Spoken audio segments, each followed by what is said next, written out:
Expand horizons.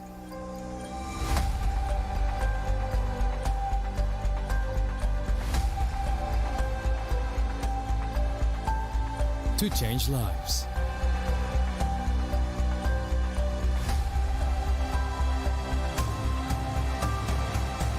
To connect new ideas. To explore new grounds.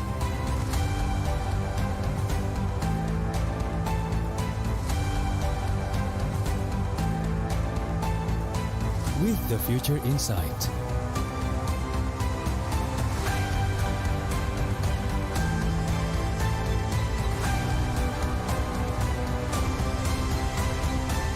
Together.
Masih bingung cari jasa ekspedisi?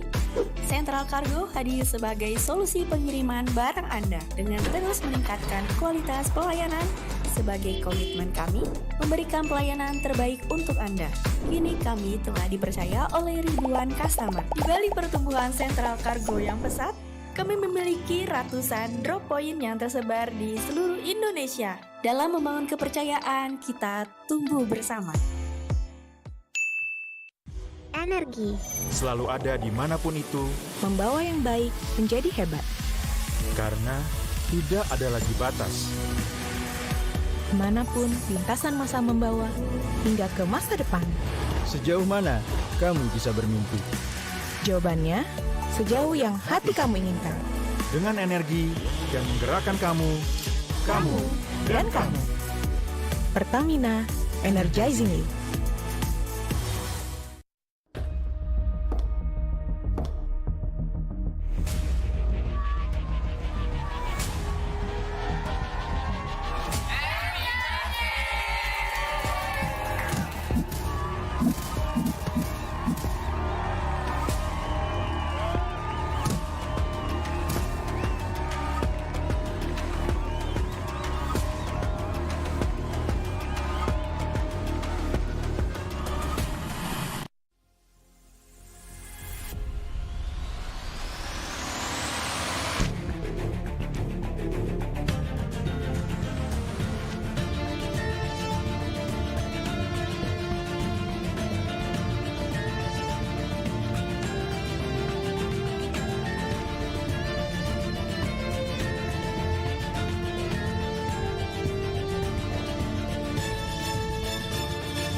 iklan pop mie, stuck gitu-gitu aja. Pop mie, ransel, pop mie. Biar seru nggak keputus, pop mie dus. Topping cangki sama gurihnya itu sob. Beuh, yuk sob, sikat pop mie. Seru terus kuy. Iklan pop mie, stuck gitu-gitu aja. Pop mie, ransel, pop mie. Biar seru nggak keputus, pop mie dus. Topping cangki sama gurihnya itu sob. Beuh, yuk sob, sikat pop mie. Seru terus kuy. Hydro Coco. Why choose Hydro Coco? Healthy. Taste good. Rasakan manfaat air kelapa asli untuk bantu jaga imun tubuh. We choose Hydro Coco. Real coconut water. Hydro Coco. Why choose Hydro Coco? Healthy. Taste good. Rasakan manfaat air kelapa asli untuk bantu jaga imun tubuh. We choose Hydro Coco. Real coconut water.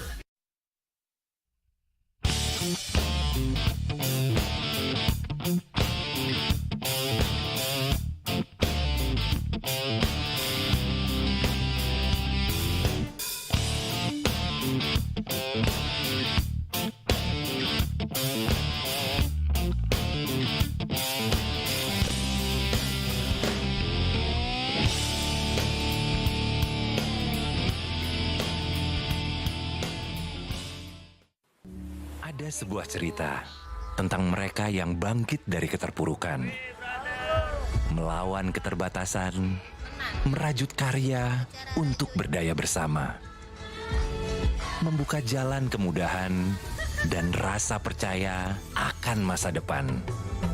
Di tengah tantangan, mereka suarakan harapan, bergerak untuk perubahan. IndiHome, aktivitas tanpa batas. Selamat datang di sebuah pengalaman perjalanan baru Indonesia bersama InJourney. Terbang bersama kami untuk melihat pariwisata Indonesia. Sirkuit internasional, bentang alam, ragam atraksi budaya, produk lokal asli Indonesia, warisan budaya, keamanan dan kenyamanan.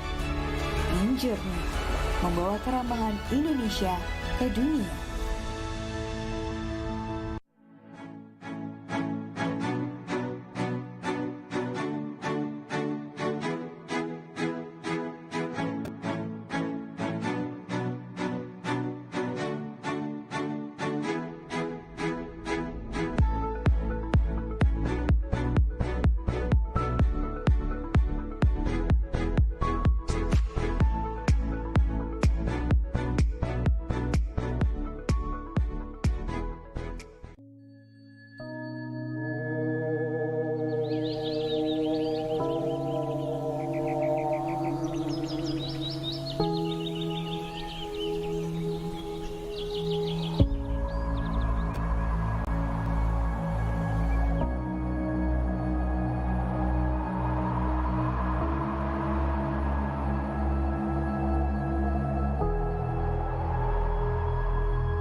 Indonesia's Next Top Model Cycle 3, Sabtu dan Minggu, jam 7 malam. Mau dibikin ketawa? Mau dibikin mewek? Mau dibikin ngeri-ngeri sedep? Mau dibikin kaget? Mau dibikin penasaran?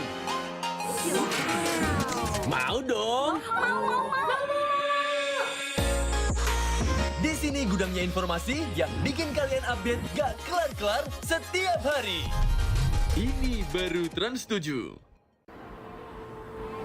Berani melawan keterbatasan demi memberitakan kebenaran. Terus berjalan menghadapi perubahan, berinovasi menjawab tantangan zaman. Menjadi tempat informasi terpercaya yang cepat, berimbang, dan akurat. Tak sekadar memberi wawasan, namun juga membuka pikiran. Orang cerdas membaca tuntas hanya di detik.com. Warga plus 62 emang banyak maunya. Dari drakoran sampai banjir air mata. Nonton action yang mantul. Sampai nonton tendangan cantik. Maksudnya ini. Mau nonton apapun, semua ada di video. Mulai dari yang bikin berbunga-bunga, keringet dingin, ketawa, sampai bikin gak ngedip. Jadi, nonton apa sekarang?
All it takes is one dream. One dream that becomes a journey. To drive an ambition. Believing in yourself. Persevering challenges. Always focused on the dream. To grow aspirations. Having the will to keep going. Building a future with a legacy. Knowing dreams can come true. Over 11 years of growth. The spirit of entrepreneurship. Created possibilities.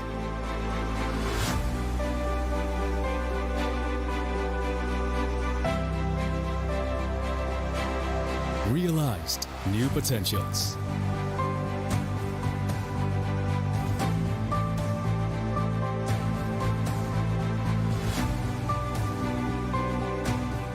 Innovate for the better.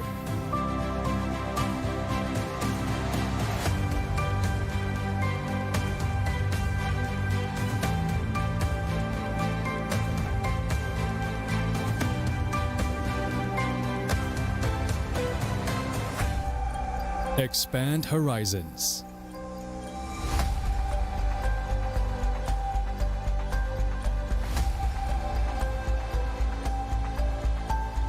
To change lives.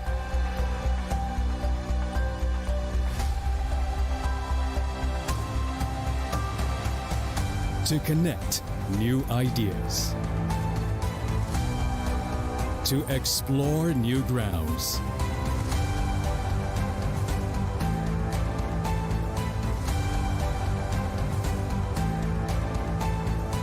With the future in sight.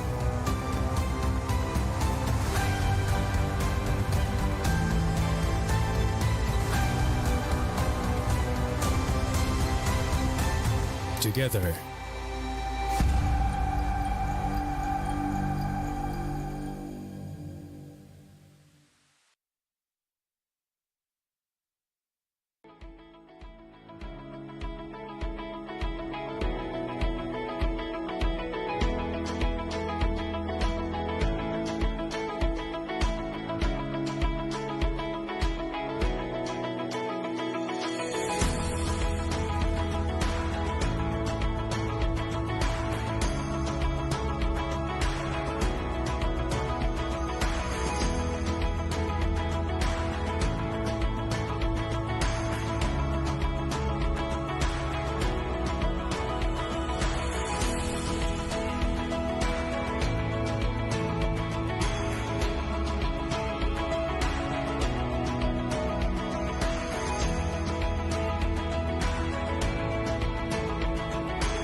energi.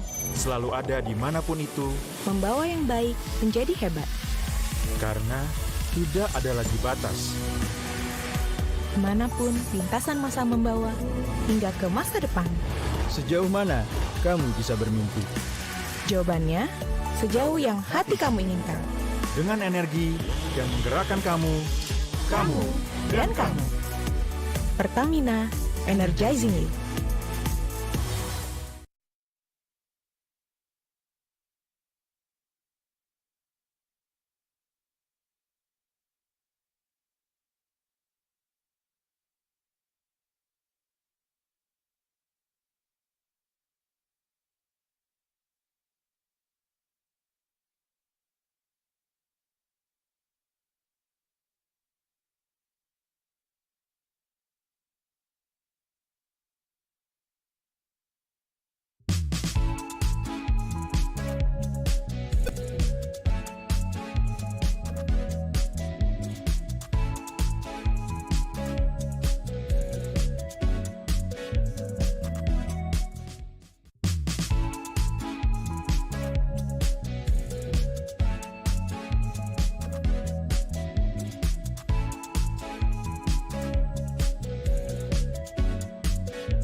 Masih bingung cari jasa ekspedisi? Sentral Kargo hadir sebagai solusi pengiriman barang Anda dengan terus meningkatkan kualitas pelayanan. Sebagai komitmen kami, memberikan pelayanan terbaik untuk Anda.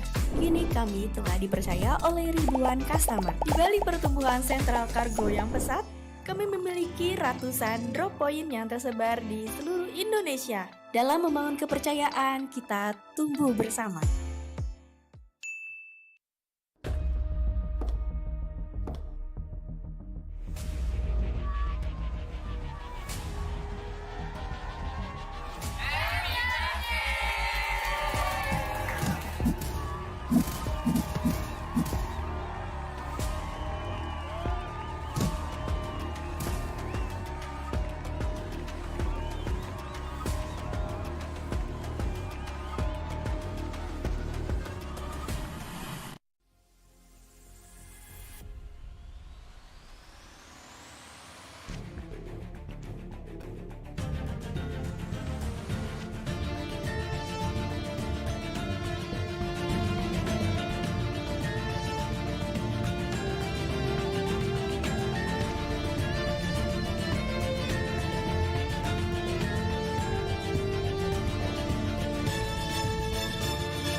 Hydro Coco. Why choose Hydro Coco? Healthy, taste good. Rasakan manfaat air kelapa asli untuk bantu jaga imun tubuh. We choose Hydro Coco. Real coconut water. Hydro Coco. Why choose Hydro Coco? Healthy, taste good. Rasakan manfaat air kelapa asli untuk bantu jaga imun tubuh. We choose Hydro Coco. Real coconut water.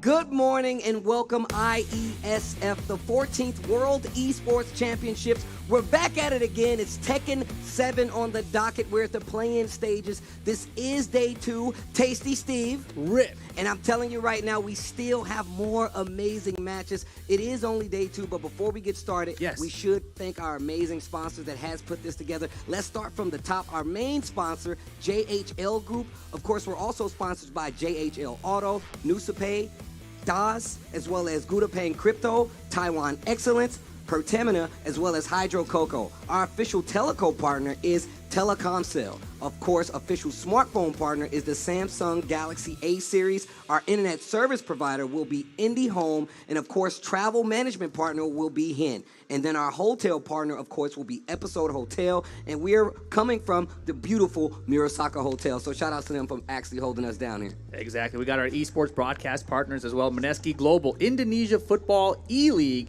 ESID, production partner Lemon ID, plus our media partners Trans2Ju, Dedicom, Esport.id, Video.com, Dunia Games, Dens TV, Dens Play, Meraputi, Bolascore, and Kami Bijak. Plus government support from Kemenparekraf, Kemenpora, NOC, Kony, and wonderful Indonesia.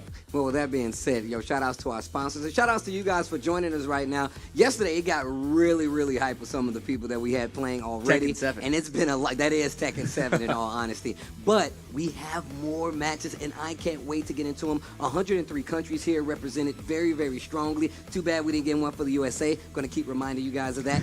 But it's still some great competition all around. Exactly. We got a lot of new players that we didn't get to see yesterday that we will get to see on stream today. Some of them I'm very excited about, so it's going to be very interesting. Ivory Coast is finally here as well. We've been hearing about them for years, and finally we get to see a representative from there compete against players from around the world. Well, one of the people that I'm very looking forward to playing, one of the countries I'm looking forward to seeing represented, Thailand, is Book, another one of the strong players. When we talked about the fact that this competition is actually stacked with some of the heavier hitters from around the world, that is one of the players that I'm looking at, and potentially one of our first matches that we're going to see here today. Exactly. Well, let's go ahead and talk about the tournament format here, of course, right? This is play-in. This is going to be day 2, of course, but we're going to have 8 groups. Top 2 players out of each of those groups going to be moving on ahead, and then from there we're going to have our top 8 figured out, and then we can move on to the double elimination format for those finalists. Now, with that being said, this is a little different from what we're used to in the community on the FGC side of things, because it's 2 in, you're out. But now it's all about the record, like you said before. Those top 2 records will be making it out, so that means every round counts. If there is a tie, there is a potential for a playoff. A 3-way tie, there is a potential for a playoff. But before we get there, we're going to go down to the rounds, and that's why each and every match counts. Exactly. But of course, there's a lot these guys are playing for, right? This is not just for fun and games out here. You're representing your region, you're representing your country, but the prize pool here is enormous. It's going to be huge. It's going to be $25,000, Steve.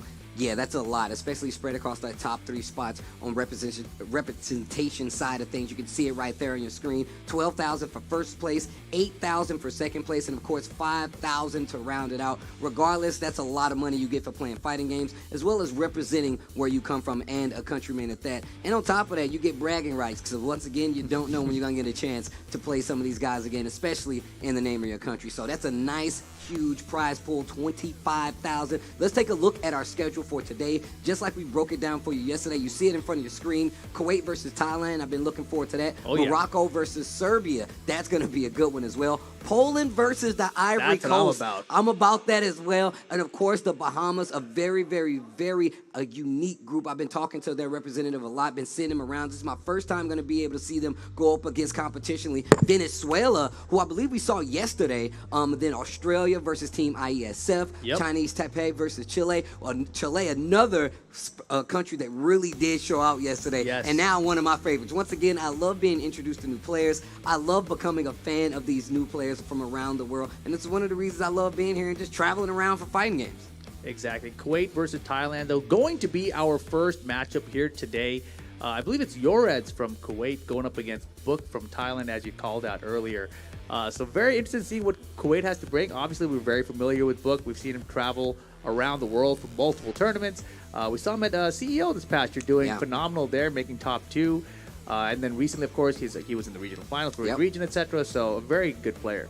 Yeah, I mean, honestly, like I said, I'm not too familiar with the Kuwait representative, but they definitely have a tall order right here trying to take out Book. Book has been one of the strongest players in the world for quite some time now, showing up in multiple top 8s across the country, across the world, with that being said. So it's going to be a good one no matter what. And now the head-to-head. Jin is going to be the character for Book. We've actually been talking to, I was about to say, we've actually been talking to Book about this, who has been in the last few months, maybe even years or so, switching between characters. But Jin, maybe that might be the character. The win rate, 100%. Now, Eddie, on the side of Kuwait, I was actually talking to him a little earlier as well. Eddie, a character we didn't really get to see on some of the earlier years when it comes to Tekken 7. But as the years went on and he got a little buff, got a couple of new strings, still a little iffy with the rage drive, but a very, very, very, a little better when it comes. I was going to say very, very, very much better, but he has a lot more damage that he can put out there as well. I think the Eddie players, they talk so much about him that we feel like he can't be that good. But then you see him winning, you're like, wait a second, how come you guys are saying all this, but your character keeps winning? I'm just saying, you can't listen to him all the time. You can't listen to those characters, the people that played their character. You can't listen to them all the time, Rip.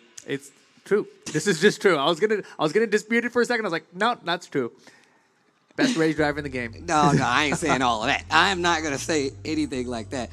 But this is going to be pretty good. Now, let's talk about who you think is going to win. Rip, who do you think is going to take it right out of the gate? I mean, look, I think that Book is probably the favorite here, but I love an underdog story, Steve, so I'm going to go with Kuwait here, right? You saw the Eddie Gordo there, you know, he could just drop into relax, maybe, hopefully the 4-4 will go over him or something, maybe Book will do a parry, like, oh, never mind, now I delay my string, I get my mix-up, you never know, but... You know, it's fun. I'll pick the underdog. Why not? We'll go with Kuwait. All right, well, look, I'm going to stick to my boy Book. I am a Jin player at heart. I'm going to tell you that right now, even though I do play a Little King. I do feel like Jin could definitely contest with what Eddie can do. That relax is very strong, but if you're on your toes, something like down 4-1 catches you instantly. Back 2 can really be a problem to deal with. And 4-4, like you said before, can be something that Eddie has to kind of respect from a distance. But you still do have relax. You do have the ability to kind of keep out of the way. Eddie's movement is one of the strongest in the game, if you think about it, especially if you can do it well. And I really do feel like it's one of those things. It's about the better player in this instance. But Book is looking like that guy. Has a lot of tools to deal with relax. I'm interested to see what the options will be to deal. You know, I don't play this matchup, obviously, but I was thinking in my head, Jin, one of the ways you're supposed to play against the characters, you're supposed to sidestep right, and then potentially Doug for the electric. But I'm wondering, can Eddie just back 1+2 for the forward 4 and the electric? Because that move does take Eddie to the right. No, that's true. Right? That's a 3D game, we can go to the right. And the foreground and the background, bro. No, that's definitely true. But let's see how they deal with it, right? It's all about how they get around this movement. Jin has a lot of good pokes, to keep you honest. Down 4 instantly can get you in a lot of situations, and I really do feel like he can check Eddie in situations to make him stand up. But we're getting ready right now. Book at the ready. You can see right there. You can see Kuwait and Thailand both at the ready. Game number 1, day number 2 of the play-in stages here for Tekken 7 IESF 14th World Esports Championships here in Bali. Exactly. Thank you guys for tuning in and watching us out here. It is the morning out here in Indonesia today. And we're going to have, as Steve just mentioned, Kuwait versus Thailand. Eddie Gordo going to be most likely what we see out of Kuwait, but the question mark is the character for Book here. Obviously, we've seen him with Jin, but we've also seen him try out other characters. We've seen Akuma out of him quite a bit recently. Also had a Claudio Shaheen in the past, so... A Leroy. We've seen yes, quite Leroy, a few of course. characters. How could I forget? So let's see what the choice is going to be. Sticking to the Jin. It's crazy because I've definitely been in situations where they've interviewed me about him playing his character, and I'm like, I feel like he is still like the Jin player. Like, he has so many options to deal, and just his awareness to deal is one thing. But I feel like Kuwait is coming into this knowing that that's what's about to happen. So I feel like the Eddie does have an opportunity here. But I feel like, you know, we think that Jin is his character, but I don't know that he believes it anymore. Yeah, that's crazy. I mean, but that's what happens. As these games get older, people start to get an understanding of how to deal with some of these characters, specifically Jin. I mean, it is the parry that you can move around. And this is a small stage, and it's Ling Xiaoyu. That's not Eddie Gordo. Instead, that is definitely not Eddie Gordo. That's very different. But there's the back 2, and that's a good check for AOP as well, right? And 4-4. there's the forward 4. Oh, doesn't get the combo here. I mean, it's the morning, man. You got to wake up. Yeah. Counter it, sidestep 4. Oh, Kuwait. Oh, yeah, this is going to be a good one. I can tell. This is not looking good. Oh, the mix there was dirty. I like it. Down 4-1, 4-4. Forward 4. This gets time it this time. Beat the damage. Still gets the tailspin back to 1. Oh, look at the damage and the Oki right after it. It's too early. And the down 2 puncher in her toes. Stand up. Stand up. Round 1 to Thailand. Nice comeback there. Found the rage drive after that forward 4. That forward 4 countered twice in that one round. Yep. Dropped that first combo, but quickly collected himself, made that 4-4 count, spent the blue stuff, and got that first round. It was looking really good for Kuwait. Yeah, and it's going to be that way, right? I mean, Ling Xiaoyu, when she's behind, she has that fantastic rage drive with the mix after underneath the electric with the AOP, but doesn't get the full launch into the combo. Yeah, not even a punish on that hop kick right there, but these pokes are starting to add up and really trying to force this duck guess in the corner. And once again, big damage. Not going to get the wall this time, but very close to that corner. Down 4, rage for Xiaoyu. Oh, back 2-1 in the trade. Ling Xiaoyu takes it. It's too early. It's too early for this. I just got here, Tekken dude. 7. It's the morning. We're ready. Okay. Oh, man. Down back 2. I love all the lows coming out of Ling Xiaoyu early here, right? Like you said in the pace, you let him know, I'm going to poke you low all day, but then the mid's going to come out later. Seeing a lot of different move variety here from Book as well. I like to see it. Looking like a Jin player. Man, I love Book early, too. They're both of them mixed faster. That was terrifying. Yeah, that but parry, the hop kick, back 3, tailspin on the end. Gonna get the wall. Might not even need it. That's 2 rounds to 1 right now. Thailand over Kuwait. One more round is going to seal this first game. The music change letting you know it's getting serious. It's definitely getting serious out of your book, though. Still chipping away. You got to watch out for that forward. Wow, that was very good usage there. And Kuwait going towards the wall. And I love the axis there for the combo, just stopping it early.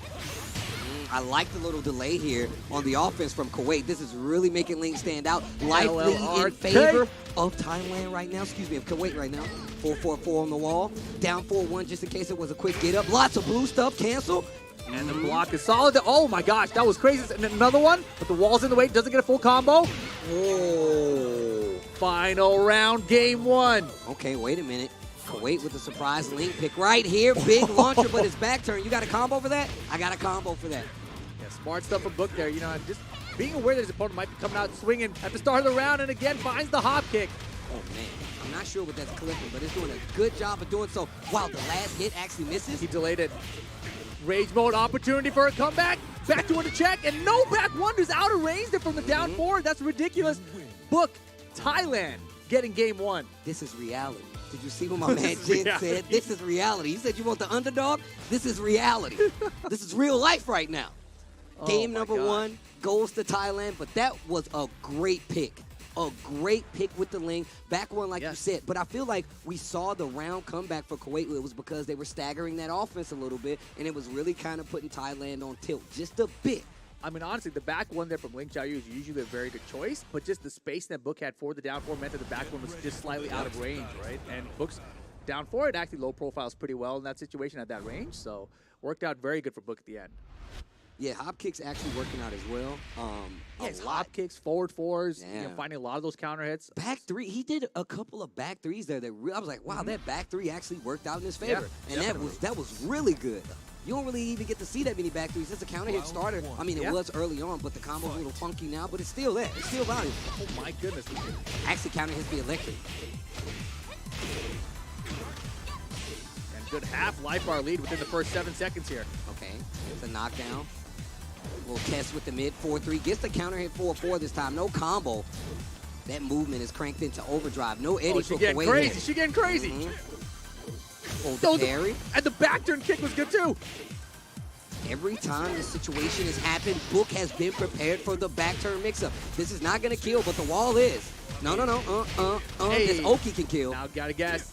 Again, same thing. You're staying on the ground too long. You're giving too many opportunities to try to close out of these situations. He's hoping Book would go for a mid option, but Book is very patient. He's looking. He's like, you're staying on the ground? Okay, now I'm doing my grounded hit. And Jin has a lot of good grounded options. Just down 4 to keep it simple if he wants to. Oh, nice block on the low. Tailspin, this is 100% going to be the wall. Oh, yeah. I mean, that's the thing. You know, people talk about, the Jin players specifically talk about how Jin's not that good. He got that extended wall carry, so he's got so many good wall carry options now. His wall combo's always been good. What a combo. Gets the balcony break as well. Back to 1. Has to be careful on the get up. Rage drive. Finally, a successful back turn mix-up. Gets big damage off of it. Gets the momentum, but the life lead still in Thailand's favor. Bad situation. There's the back one this time. He won the wall span and Book finding the down 4, and I love the staggered offense there again, right? I mean, he took his time. He could have went for a low early, but a lot of players will look for a low parry in that situation. It flows out. Smart stuff, Book on set point. 4-4 has been working out. Good punish. We get the knockdown with the 2-4, and Thailand just letting the Kuwait stand there. Do the little dance. Little do-si-do. Spin around. Beautiful side set from Book here. Back with the offense, looking for that down back 4 to set up the forward 4. Oh, wow. What a parry. Oh, my God. The donkey kick. Hold up. The Cali roll was beautiful then. Kuwait's not done yet. It's like, yo, you got a couple rounds, but you need 3 to get a game. 1 round for Kuwait here in game 2. It's the first time we've seen that back turn mix-up be really successful for Kuwait. Electric double dash up, and the wall was right there, ready and aware. Thailand, big damage on the board. This round could spell the end, so Kuwait's playing a lot more offensive. Back turn, hop kick to answer, and Book just seems like he has an answer for every option that Ling wants to go for, and that's a very annoying thing to deal with. Now, we talked about the back 2-1 being strong in the instance versus a character like Eddie, but still very strong versus a character like Ling as well. Really stopped a lot of the back turn options that she was ready to go for, along with the back delayed offense that we saw, that staggered offense that we saw coming from Thailand. Just a really good by-the-book set by Thailand. No, it was fantastic. I really liked the offensive mix from Kuwait with the Ling Xiaoyu. However, I felt like Book was totally prepared to just try to swing into it. He's like, I'm going to go for the hop kick. I'm going to go for the parry. You know, there was a Cali roll that found him there, but the hop kicks beat a lot of the back turn mix options, right? And we saw a lot of lows early, so I think Book adapted early. He's like, I'm going to go for the hop kicks to beat all this. But let's go ahead and take a look at some of the highlights, guys, because obviously this was a very competitive match. I think that Kuwait did a very good job with that Ling Xiaoyu. But as you mentioned, Book was playing on point here. Yeah, if you look at like what was happening, every wall situation, especially right there, turned out for Thailand perfectly, whether it be just a down forward low parry or whether it just be forward four big counter hit and these wall conversions. This smaller stage really does benefit Jin a lot. If you look at the life bars those first 2 rounds here, there was a big life lead for Kuwait at the Ling Xiaoyu, and Book was always bringing it back, right? So there were just these opportunities with Race to make the comeback, and that was against the side step 4. He got caught the counter before that, so Book's like, I'm looking for that off the side step this time, found the hop kick. And like I said before, like you can see from these highlights, Jin hits you with a combo on a stage like this, you're instantly going to the wall. And that's most characters on this stage, but having good wall defense is important. As you can see, those low parries started to add up, those 4-4s, those counter hits really started to work out. And then that 2-round streak right here for Kuwait didn't work out, but it was all because those lows start to add up, and then we had the stage switch. And once again, this is one of those stages that really benefit. They really benefit Jin because he still has great wall carry, and just even having a back turn combo ready to get the balcony break, ready with the Oki, and just delaying some of his options, even in these close quarters, dire situations, he was still ready to deal with it. The staggered down 4, the Cali roll to get the back hit right here, that big combo starter on the wall, and just repeat lows. And you saw him committing to the hop kick right there. And then lots of pokes really did open it up for Kuwait. Not going to be enough to get a game. That's going to be 2-0 for Thailand starting off the day here in this group play. Yeah, and I really, really appreciated the way that Book approached the Ling Xiaoyu matchup, right? He was prepared for most of the AOP there. I mean, you can try to be prepared, but that Art of Phoenix stance from Ling, it's just so evasive. It's going to find you eventually. I think there were 1 or 2 instances where it finally beat him. But overall, his dealing of it and dealing with her going back turn was just perfect. Yeah, and we saw it, like, we saw the textbook kind of like Ling Xiaoyu play. She's been known to being able to, like, really annoy her opponent with the lows and the back turn. A lot of, like, inexperienced and even experienced players, they kind of freeze up when they see Ling go into back turn, right? AOP is another thing of contention as a King player. I know. So I'm telling you right now, having a tool to be able to deal with that is, like, #1 when you're fighting Ling. And that really kind of dissuades the Ling player, and that's why we saw the movement start to come out. Really opens up the gameplay. Not enough to stop Thailand from getting that 2-0 right there, but every round counts in this instance, and I would love to see what's going to happen further down the line with Kuwait. Yeah, exactly. You know, yesterday when we had all the matches, we had a lot of 2-0s come out early. Yeah, we did. And this time I feel like the matches, they're still so competitive. We never really know what we're going to get. But let me tell you, the matches that we have today in general are, all of them look very, very exciting. Well, look, we already showed you the schedule, but we got to take a quick break, guys. But when we come back, it's going to be more Tekken 7 play here at the World Esports Championships. You guys don't want to miss it. Stay tuned.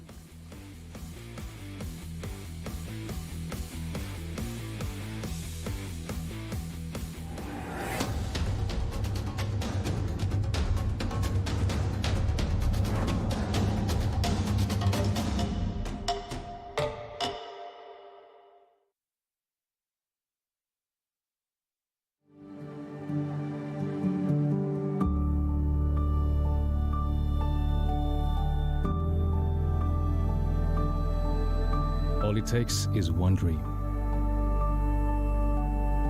One dream that becomes a journey. To drive an ambition. Believing in yourself. Persevering challenges. Always focused on the dream. To grow aspirations. Having the will to keep going. Building a future with a legacy. Knowing dreams can come true. Over 11 years of growth.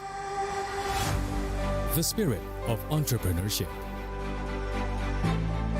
Created possibilities.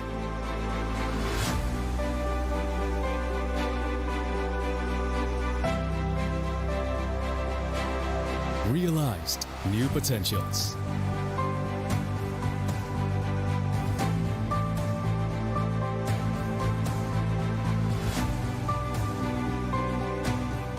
Innovate for the better.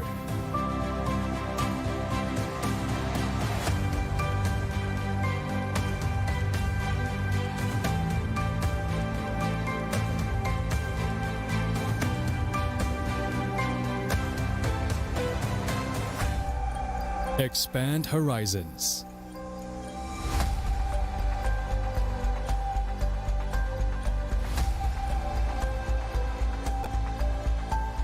To change lives.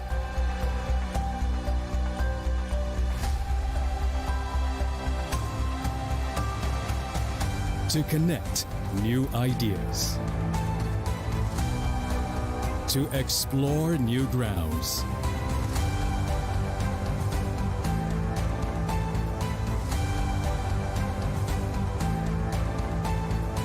With the future in sight.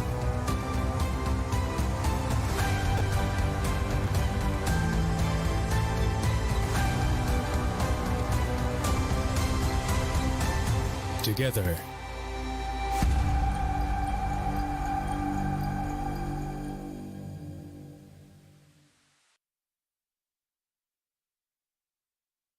Zo, Suriname, ik ben gevlogen tot Bali. Ik vertegenwoordig Suriname hier, dus ik hoop voor jullie ondersteuning. En ik ga mijn uiterst best doen om goede resultaten te boeken. Dankjewel.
all their money got me wearing fly. Girl, but I ain't asking. They say they love my ass in 7 G's to religion. I say no, but they keep giving, so I keep on taking. And no, I ain't taking. We can keep on taking. I keep on demonstrating my love, my love, my love, my love. You love my lady lumps, my hump, my hump, my hump. My humps, they got you. They got you. They got you. They got you. They got you. They got you.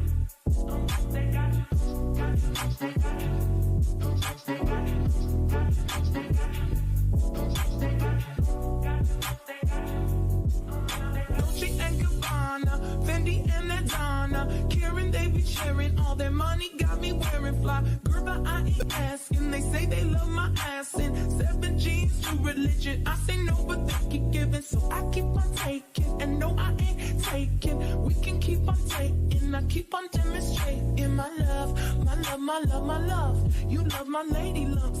My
대해서 경기력에 만족하시는지 스스로. 네, 뭐 어쨌든 4승을 챙겨서 나쁘지 않았다고 생각하고 남은 경기도 좀 토너먼트 상위 라운드에서 잘할 수 있도록 하고 싶습니다. So there's a two match and 4 set. He win 4-0. So he believes quite satisfied and maybe next stage coming right now. So he will do the best. Next question. What is your key factor that helped you win this match? 오늘 경기 승리에 있어서 그 가장 큰 요인은 무엇인지. 어제 이제 그 일본이랑 스페인 선수들이랑 연습 게임을 하면서 감각을 살린 게 좀 도움이 많이 된 것 같습니다.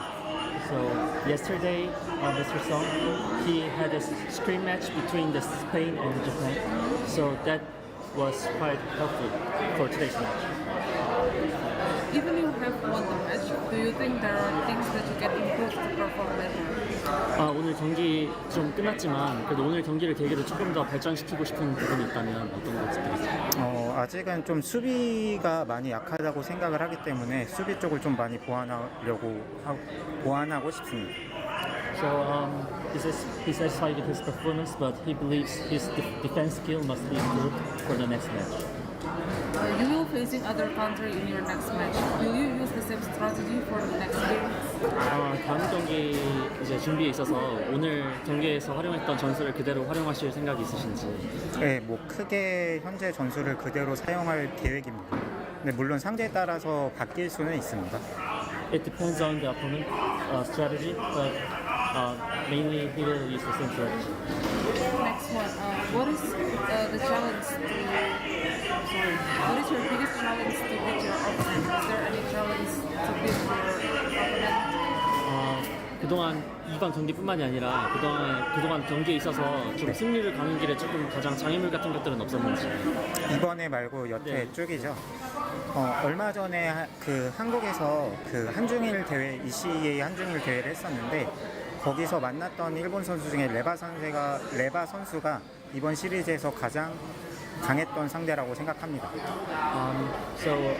It's not this tournament, but it's called Esports Championship East Asia. He had match with one of the Japan players, who is the gold medalist of the Japan Asian Games.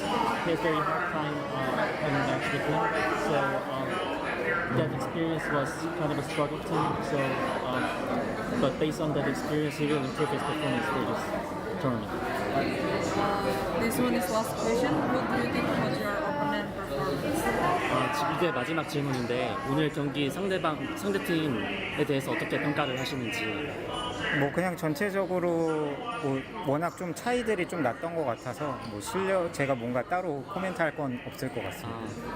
So you think there's difference?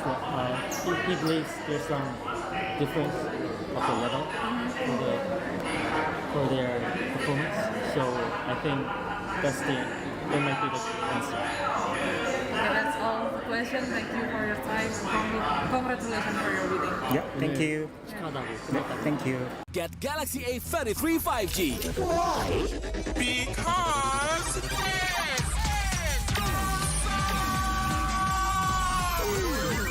Galaxy A33 5G with awesome processor. Buy now.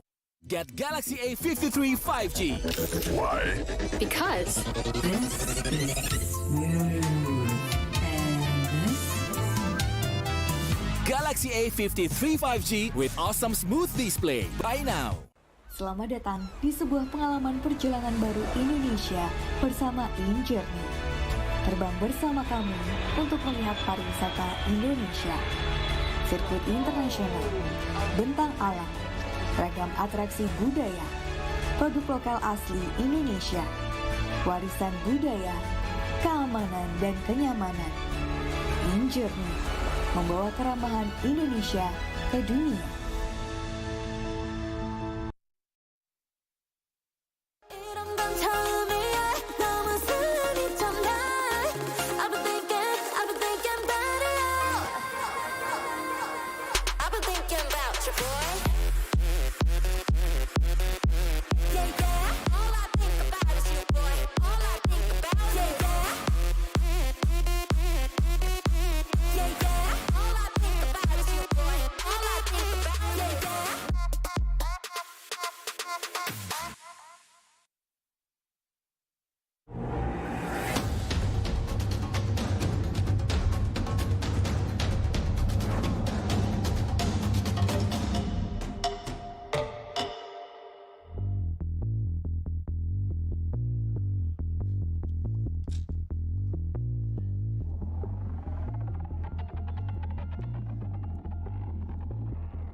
Welcome back, guys. Tekken 7 action here live from Bali, Indonesia.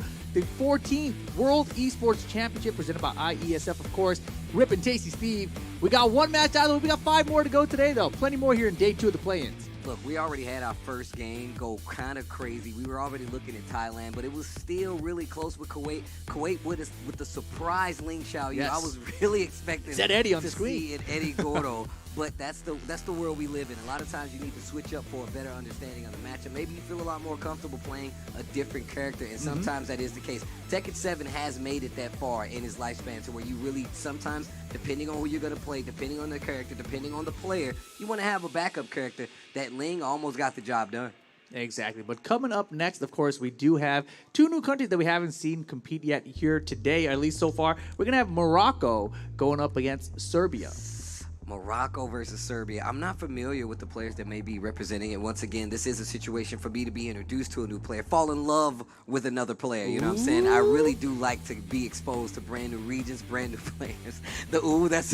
You're gonna fall in love out here, mean, Steve. You never know, bro. I might have to run over there and get it and get an autograph soon as the match is done. I mean, I know you love his name already. From Serbia, the Alpha and the Omega. Yo, that name is sick though. The Alpha and the Can't Omega. be just one of them. No, the Alpha and the Omega. Just in case you thought it was only the beginning, I'm the end too. You're gonna fight me and it's gonna end with me. I'm just saying that's a sick name to have, Pretty good. especially going into this kind of set play here for Tekken 7. Let's take a look at the head-to-head before we go. Claudio on the side of Morocco and Serbia going with the Marduk.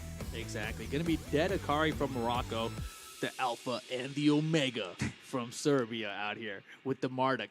And yeah, Marduk a very strong character, but as you mentioned yesterday, Claudio also equally strong out here. And Claudio is not a character that people look at because he doesn't have like this huge damage output at once. He doesn't have that burst damage, if you want to call it that, look at it that way. But Marduk, he has that burst damage. Like, you can be winning, you're like, I'm about to get this guy. I got under control. His life bar's flashing red. What happened? Where'd my life go? I don't understand. So, and like in contrary, we see Claudio, like we already got a sample of that. Very controlling, really can kind of set the pace with just a series of different pokes. See how you're going to play against him. That running too really does kind of like make you stand up straight. Like, all right, this guy's got some moves to make sure that I'm paying attention to him. Also, you still have to deal with that hop kick, which is really good with dealing with tackle. Those are the situations that I really want to see how they play out. Claudio has a lot of buttons that can deal with like actual tackle. Back 1 is another one of those tools as well. Forward 3 is another one of those tools as well. So I mean, it is a high, but you really I never have to duck kind it. of Who respect. does it? It's one Nobody ducks that move, bro. It's because it's one of those things that got changed later on, so you have to adjust to it. But it's not out of the wheelhouse of Claudio to deal with a character like Marduk. He is explosive on the damage. We've already seen it on display here in yesterday's group play, so yeah. Well, look, I've seen this matchup quite a bit, Steve. I'm going to go with Claudio. I'm going to go with Morocco in this one just because I've seen Shadow do so well against the Martyrs from like Joey Fury, etc. back in NA. So that's my pick. I'm going to go with Morocco. Serbia, it will be for me. We're going to see what the Marduk can do to take out this Claudio. But once again, we're going to get into this action. This is only day 2 from the play-in stages here of a World Esports 14 Championships. I honestly really do like to see these guys get their chance to go in some of the heavier hitters. But first off, they got to take out their fellow countrymen or other countries before they can even get there. I really do feel like this is kind of like the Olympic play-in for like Tekken, man. I love the way that this feels. This is very, very cool. So I can't wait to see what happens here. Obviously, Claudio Marduk, this is a matchup that has 2 very strong characters that we've talked about. I think Claudio is the more well-rounded character, right? Yeah. He's got options everywhere. Marduk, at the end of the day, he ends up seeming like he needs that burst damage almost, right? But he's got that Okazemi, right? Okazemi, not something that's familiar to all the characters in this game, right? It's very situational, and basically what that means is after you get a specific knockdown, you have options that can help you relaunch the opponent or get extra damage against them. You know, I was actually just looking at a clip of Marduk doing like some crazy damage online. It was like 60% in rage or something like that. Yeah, I mean, that's now, very common. He still have 2, so he still had 2 options, right? He didn't break a throw, and then he guessed wrong on the tackle option. You could die from that. Exactly. And in Tekken 7, you could lose a round for that. But let's see. Last time we got fooled, man. It said Eddie on the screen. We got a Ling Xiaoyu. Who knows what could happen right here? We've already talked about players that will potentially switch for a better option, better situations in the matchups. Let's see if that happens here. You got to remember, Tekken 7, this is like your number 7 or so that this game has been out. Characters, almost 60 now in the roster. So almost 100 moves per character a lot of the time. So you're looking at 60 times 100. It's like 6,000 moves you got to know just to have good defense in this game. But you never know because the players have had enough time to learn multiple characters, as we've seen earlier. All right, here we go. I didn't even get to see what characters they locked in on. Hold on. It's gonna be Claudio and Marduk. Okay, sticking to the namesakes. Abandoned Temple is where we're going. Yeah, that burst damage is gonna be crazy. One thing I do like about Marduk, he can scare you into these situations to kind of force that tackle to be more effective. Because even if you break it, that's a guess, right? You kind of put the fear into somebody. They like to play back a little more, and there's that back one already. Oh man, I love it too. The early aggression out of here from Morocco.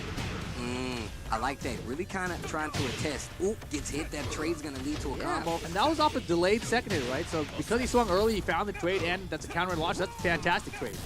Side step forward. Frame advantage. Yeah, it's a setup. Big time setup. And you know, if you're Morocco right now, you're taking notes like, I got him with the delay. I got him with the frame trap there at the wall. My setups are working out. So now I've got two things that's already working. I like right there how Marduk is just kind of contesting a little bit, going into that Veil Tutor and just canceling. Oh, what a check right there. And backing up this time. That space is starting to play in. Serbia getting the feel for this. Exactly. Morocco, he tested Get me. off of me. If I delay this again, will it find its mark? But beautiful instant run in two to beat the tackle. Power Crush gets under it with the duck jab. Get off of me, bro. Throw breaks good. There's that 4-3. Man, Serbia's spacing, and there's the first tackle. Will you guess right? No, you will not. Look at the damage, and what's the guess here? Oh, 4-3. Interesting. Weights up. Got to watch out. Hop kick. He tried a down jab. If you get that wall, you might be done. Dead. Hey. The comeback there. All because he went for the down jab. And, you know, ducking at the end of a round in Tekken is very risky, and that's especially more so against Claudio. Ooh, hop kick. Wait a minute. Morocco gonna get the wall once again. Oh, yeah. This offense is just too strong right now from Claudio. Uh-oh, wait a minute. You can't ever count Marduk out. He's not even in rage yet. The down 2-2 doesn't get the combo. Okay, opportunity with rage this time. Boost up. Just do it, bro. Just do it. Oh, now you know what? You're a better player than I am. So much better player than I am. My man got the whip punish, down forward one, spins the rage art, bumps into the camera. Get out of here. Great. And we're on the board, Serbia. Not done yet. You cannot count this character out. I like how reluctant the crowd was. Like, all right, this Marduk guy, all right. All right, it's Marduk. Oh, my gosh, so the spacing, you're right. He's been backdashing. He's finding these tackles now. Things are starting to turn. And look at these adjustments coming from Serbia. He almost got the ground throw. That could have been dangerous. Yeah, you can still break it with a lucky guess, but it is a guess. Jabs out, down back two. Serbia looking strong. Oh, you got to guess again. Claudio in rage. Goes for the guess with the down 4-1. Would have launched clean if they would have tried to get up. Oh, the wall was too close that time. Back Caught him. One. Not dead. Not enough, not enough.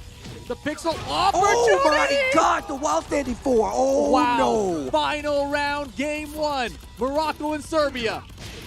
Good poke with the down 3. That running 2, we saw it early on.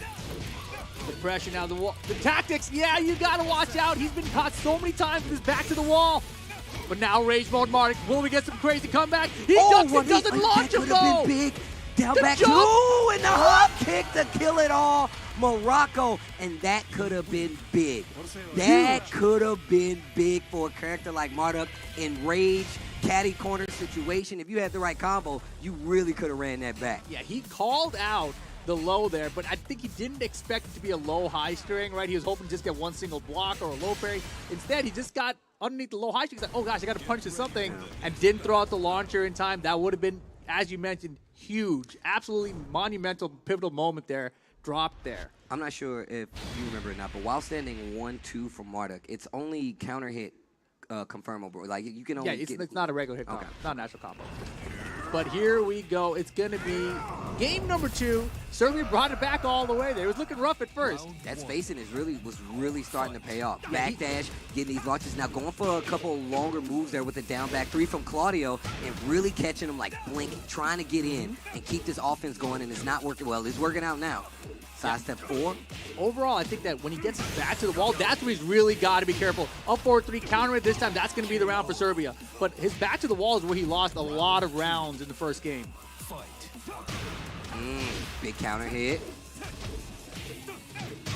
It's really close to the wall there. Back one, catches you ducking, big damage. Telling you, back to the wall, he's getting paid. Unblockable. And running two again, and look at this offense from Morocco. Finishes the string, The wall's but in the the wall. way. Yikes. Unfortunate right there for Serbia, because that definitely could have been a nice little run back. Plays the string, gets caught, trooper roll. Pick it up. Give him the blue stuff. Okay. No combo there. Catches Morocco, ducking again. This could be big damage if they get the throw. It's a ton. And now the tackle. Where is he going? He's out of here. It's okay. That's not what's damage, though. Now you got to watch your back is to the wall. And again, that has been the story of this matchup so far. Every time I feel like it's back to wall, it's going to be a wall slam and a combo. Hop kick start of the round. Yeah, I'm going to tell you right now, one of the things that's happening is Morocco's really just challenging in the midst of like, yo, your back's to the wall. You're trying to kind of fuzzy duck. You're Just getting like that, hit every time on the wall. Those back ones, wall splat. Again. Big damage. Morocco's going to take it 2-0 over Serbia. Wow. But yeah, one of the things that you saw right there that really kind of spelled the end was the fact that, you know, Serbia kept ducking on the wall. They really kept ducking on the wall. That wall splat damage they were already ready for, and on top of that, it really kind of killed the momentum. Marduk, even though strong, does have that explosive damage. He's a heavy on the momentum. Yeah, and I think, you know, specifically against the wall there, there's either a frame traps that caught him a lot in the first game, but then afterwards, you know, not necessarily even just ducking, but just trying to move away from the wall. But that back one against Claudio, you got to be aware of it, right? And anytime he sidesteps, it's going to be sidestep 4 or it's going to be sidestep back 1. And, you know, he really got caught. That was a frame trap. That got him a wall splat there. Just a lot of those wall situations. And that's just because Claudio's very good with wall pressure when your back's to the wall. But I really did like the rebuttal. We did see this round not go too well, but there was some very clutch situations. That could have went either way. Yeah. If either one of those characters got a launch, it could have been over. But this is where you saw the rebuttal. The backdash down 4-1, perfect spacing to get the full-blown damage, and make sure you put the kibosh on it to get the KO. The kibosh. Here it comes. Toss him in the air. More kibosh. Boom! But there's that back one on the wall once again, and that wouldn't be the last time we would see it either. And this is the rebuttal, though. Yeah, 2 rounds rebuttal, and and right there, that could have been big. And it's really knowing the situations when that wall can come into play. We saw it a lot coming from the Claudio. Didn't work out so well for Marduk, though. Yeah, but game 2 came out swinging early, right? It's looking good. And this year, the wall again in the way. That was unfortunate. That was one of those situations where you really can't control the situation a whole lot. And look at this, right here on the wall, catching them ducking once again, and that's exactly what I'm talking about. You can't do that versus a character like Claudio, who really does have so many good mids to keep you honest. We saw the usage, like the getting ready, like, all right, I'm going to use running too, just to let you know I'm going to push you to this wall. You freeze up a little bit, you start trying to fuzzy duck, back one gives me the wall splat, big damage. And I love how they were kind of teasing with the down back 3, lots of lows just to try to get him in the mood to duck, and then opens them up overall. Marduk is a scary character, but being able to mitigate that momentum that they get from just starting off with like some of the slower pokes, although still there, is really what can get you a W versus the character. And I feel like with Marduk, we didn't really see the poke game come out, right? There was no down 4, there was no down 3. It was all the big lows, right? The Python explosion. That's what you want to really try to force to mix a Python explosion or wild standing 3, etc., right? Yeah. But that does wrap up our second matchup of the day. We got a few more to go, guys, so don't go anywhere. We'll be back with more Tekken 7 action after this.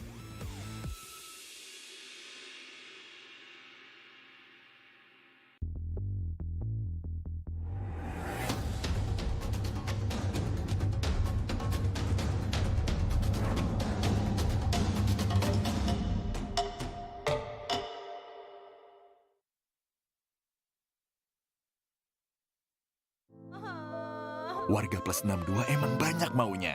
Dari drakoran sampai banjir air mata. Nonton action yang mantul. Sampai nonton tendangan cantik. Maksudnya ini. Mau nonton apapun, semua ada di video. Mulai dari yang bikin berbunga-bunga, keringet dingin, ketawa, sampai bikin gak ngedip. Jadi nonton apa sekarang?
So, welcome to the IESF 15 World Esports Championships Bali 2022 with me Sigit as your field host. So, this is the second day of the IESF 15 World Esports Championship Bali 2022 and we still have a lot of interesting match and games in the game category of eFootball, Tekken 7, CSGO, Dota 2 and also Mobile Legends Bang Bang. You can see full match schedule on our Instagram at the IESF_official and also garudaku.se.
So, before we go, did any of you miss the excitement of the day one? Don't worry, here's the recap day one of the IESF 15 World Esports Championship Bali 2022. Enjoy!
Saya membuka secara resmi 14 World Esports Championship.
Welcome back to the 14th World Esports Championships This is the Tekken 7 play-in portion. We are trying to get this down to where the top 2 players make it out of the bracket. This is only day 2. Tasty Steve, Rip on the mic, giving you guys the words, the lore of Tekken 7, and we've had some crazy matches so far, but our next match is going to be Poland versus the Ivory Coast. Exactly, and this one's probably going to be the one I'm looking forward to the most today.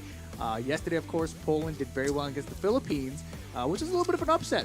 I feel like that was a little bit of an upset, but once again, this is what happens when you get like these players, these countries that don't really get to play each other often. They don't get to travel to a lot of events, so when they come to situations like this, once again, I said this, we don't know when they're going to get that run back, so they might have to hold that forever, but here we are, Poland versus the Ivory Coast. Rip, who you got in this one? This one, obviously, I think that Ivory Coast, they have a very cool scene. They've been on Twitter a lot, promoting themselves. So I'm really curious to see what they bring to the table here, right? But I'm going to go with Poland this time around, right? Not because I don't believe in Ivory Coast, but just because Poland. Sounds like it. And why, from Poland, I think that they did such a good job with the Tekken Online Challenge versus the main man, right? That matchup was so good, and then you saw him do very well against Dojin yesterday, so I feel like he's got some momentum on his side. Look, once again, I'm not going to contest that at all, but personally, I want to see Ivory Coast do really well. I really do want to see what they bring to the table. Of course, this is versus somebody who took out Dojin in that group play or that set play already, so it's really something that could lead to another potential upset or put these guys on the rails to go even further in the bracket and potentially make it out of this group. How cool would that be, right? Like, this is the opportunity we were talking about. We've seen Ivory Coast, as I mentioned, we've seen their scene online so much, but we haven't got to see them compete on the world stage. So this is one of the first opportunities we have to see that go down. And in this group specifically, the competition is stacked. We already know Dojin's in there. We already know Y's in here. And we saw Y already took out Dojin's. Now, Ivory Coast has a chance. And the characters that he's got is pretty good too, right? Because we got Master Raven and Ling Xiaoyu. Yeah. Could be interesting. So Master Raven, another character we've been seeing a lot of. We saw Ling a little earlier today, so we know what she can bring to the table. I want to see what the Ivory Coast is going to do. As well, like you said, it's really easy. It's really easy, and we've been seeing it a lot because of the influx of like Tekken players in Pakistan being really strong. They like to talk smack on the internet, you know what I'm saying? You want to make that claim. But Master Raven on the side of Ivory Coast, like I said, we've been seeing quite a few. Poland rocking the Akuma. Yes, sir. Oh, man. 85% win rate between the both of these guys. And this is all about matchup experience, specifically with Akuma and Master Raven. If these are the two characters that we get, remember, Akuma is a heavily contested, nobody wants to fight that character because, one, if you're fighting a good one, they can really do some damage. They can scare you out of your game plan, as well as just a huge damage output if they can actually perform these really difficult combos. Right. Master Raven, on the other hand, go ahead. So you got to have the execution, though, right? Yeah. And we've seen a lot of people, have some issues with their combos out here, so you got to be on your point for that day. And in Akuma, one day you're there, maybe the next day you're not. So we'll see where Y is at today. Ivory Coast, you're Xiaoling so interested to see how he performs it. This is going to be a very interesting matchup. All right, here we go. Ivory Coast looking real confident over there. I was talking to a lot of the representation here for Tekken. I've heard quite a few Master Ravens. So once again, this is a character that I feel like you got to be pretty experienced to play with. You got to be very experienced to play against because she's very tricky. And let's see what happens. Vermilion Gates. Man, this stage is so cool. It is, and it is going to be, in fact, the Master Raven here, not the Ling Xiaoyu to start things off. Very curious. I haven't seen this matchup versus Akuma versus Master Raven at all, really. So I know Ling Xiaoyu can get very tricky with it, right? But Master Raven, I'm very curious. She's got that counter. It's like frame one. So we shall see. Game on. And look at that movement already at play. 4-4-4 from Akuma. Good block. Nice block. Hold on. Spacing looking really good for Ivory Coast so far. Movement, too. And I like the slower approach out here from Master Raven. Nice anti-air that time. I literally was about to say, now let's see how they deal with the demon flips, the jumps, those 2D jumps coming from a character like Akuma. Ooh, wild catches, you ducking, can't get the catty corner combo. Should be the round. The pixel. Harada oh my goodness. Akuma had it. No meter, though. No meter. Ducks under the throw. Oh Didn't my get gosh. the punish. The and now has the with meter. Rage Oh my God. over. Rage and Demon Son Goku sucks. What did you say? The pixel comeback. That's what I'm seeing. Oh Poland my stealing God. the round. Why did you give him a chance, Steve? Why? I see what you did there. I did. But that's exactly what we talk about with this character. So explosive, always ready. The minute 50% meter became available, got the hit, cashed out, and that actually stole the round, especially with that Raging Demon. And, you know, that's the thing. He had to have the execution to land the combo, right? If he dropped the combo, he wouldn't have gotten the round. So good stuff to Y to close it out there. Little statue kick there, keeping the character honest. A little slow to check some of these jump ins. Nice like whip that. punish from the Ivory Coast. Hold on. Once again, I'm already becoming a fan. Of course. Man, I love the attempt there with the wild standing one, just a little bit late on it. And the anti-air is solid, but doesn't get the float conversion with the running 3 hits. Uh-oh, What a meter. block! Oh, wow. I was about to say. If that wild standing 3 DP hit, he had the meter to That was FADC over. after It would have been Yeah, over. that would have been another comeback, but Ivory Coast holds on. Wild standing 2 Big counter. hit. Ivory Coast. Oh, let me see it. Big damage. I'm not done yet. Oh. Yo, Master Raven punish that. Yes, Yep, give me that wall splat. Ooh, and look, the We're going this way, wall this splat. way. Yo, Ivory Coast. Oh, wait, the jump in. Oh, my gosh, that was so close to death. And now Akuma so deadly, but not going to get a chance to make the comeback. Okay. It's getting a little antsy. I'm getting a little scared here. Okay, full combo conversion here. Look at the carry on this. Nice check. Nice awareness by Poland just to stay down. Yeah, Y's got full meter now in that Akuma. Wow, she was back there with both. It didn't connect on her back. Big damage here. We got Uses all combos. the meter. Balcony break, yes, sir. Oh, man. We got the other wall? Oh, my goodness. gosh. Yo, why? Spring, I'm out. Oh, I can't believe these jumping in kicks aren't landing. The timing's just been a little bit off. Nice Why sidestep. does he have a combo for this? The Wait. wall? With the rage too? No. Double. Spins oh my the gosh. blue. The Yo, did you see dash. the triple snake dash? Yo. No, but what the counter? I'm a ninja. Another I'm one. a ninja. Oh my gosh. Oh! He's delivering Oh, the Barry, oh my God. Are you kidding Yo, me? Poland, Are you another kidding me? Raging Demon to bring it back. Son Goku Suns. Yo, Ivory Coast, that was silence, but you got to close That out was right now. godlike. He What was playing a with his food. round. He was playing with his food. He made it stylish. He made it instinct, but it's final round. Oh, Game one. my God. Let's go. Oh, he spaced out the down 3 and got the wild stand and went for the launch. Gonna get the wall. Big damage here. What's the guess? Couch ducking. Ivory Coast. Uh-oh. Spins the meter. No more meter now, though. Wall splat. That's gonna be big damage regardless. Yeah, but now the comeback's harder to make for Akuma. And there's a big block. That should be the round. The wall is there. The wall with range. Whoa. Oh my God. Wow. That was terrifying. Oh, Ivory Coast holds on and gets the first game, but that could have went either way there. That was terrifying, the way the action was the wall. They're going right back into it. That's what I like to see. Game 2. That's what I like to see. Oh my gosh, catch my breath. I knew this was going to be a good one, but damn, it's better than I thought. Yo, Ivory Coast, hold up. Oh, Big nice block block. from Y. Gonna get the wall. No, trying to get Tatsu. That was a weird call. Wow. Wow. That was bad. And Ivory Coast waiting, getting the big launcher here. Look at this wall carry. A lot of people forget to talk about how good her wall carry is. What a duck on the 4-3. The awareness. That's not a move you see ducked a lot. It's not a string that Akuma players use in the open a lot either. But there you go. Snake dash, crouch dash, get the quick stand. And Ivory Coast first round game 2. Oh, big counter hit once again. Knows that Poland is really trying to force that gameplay with Akuma. I bet you meter was the whole purpose right there, right? You didn't have the meter anyway off the jab. Big swings coming out of Poland. Great From a reads on the combo. blocks coming out of Ivory Coast. I mean, Y had an opportunity there, ducked the high, could have had launch, had meter behind it, but didn't pull the trigger. Look at how brave Ivory Coast is playing versus Akuma. Just in his face, ducking. Down 1-2 actually hits this time. Believes in his defense. Out of the The air. catch.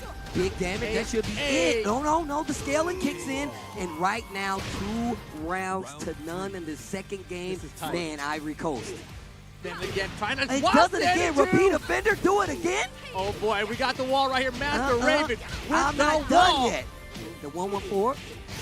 Got him, and that's the perfect to close it out. Ivory Coast gets it done over Poland, 2-0. Yo, as Master Raven says, it's just business.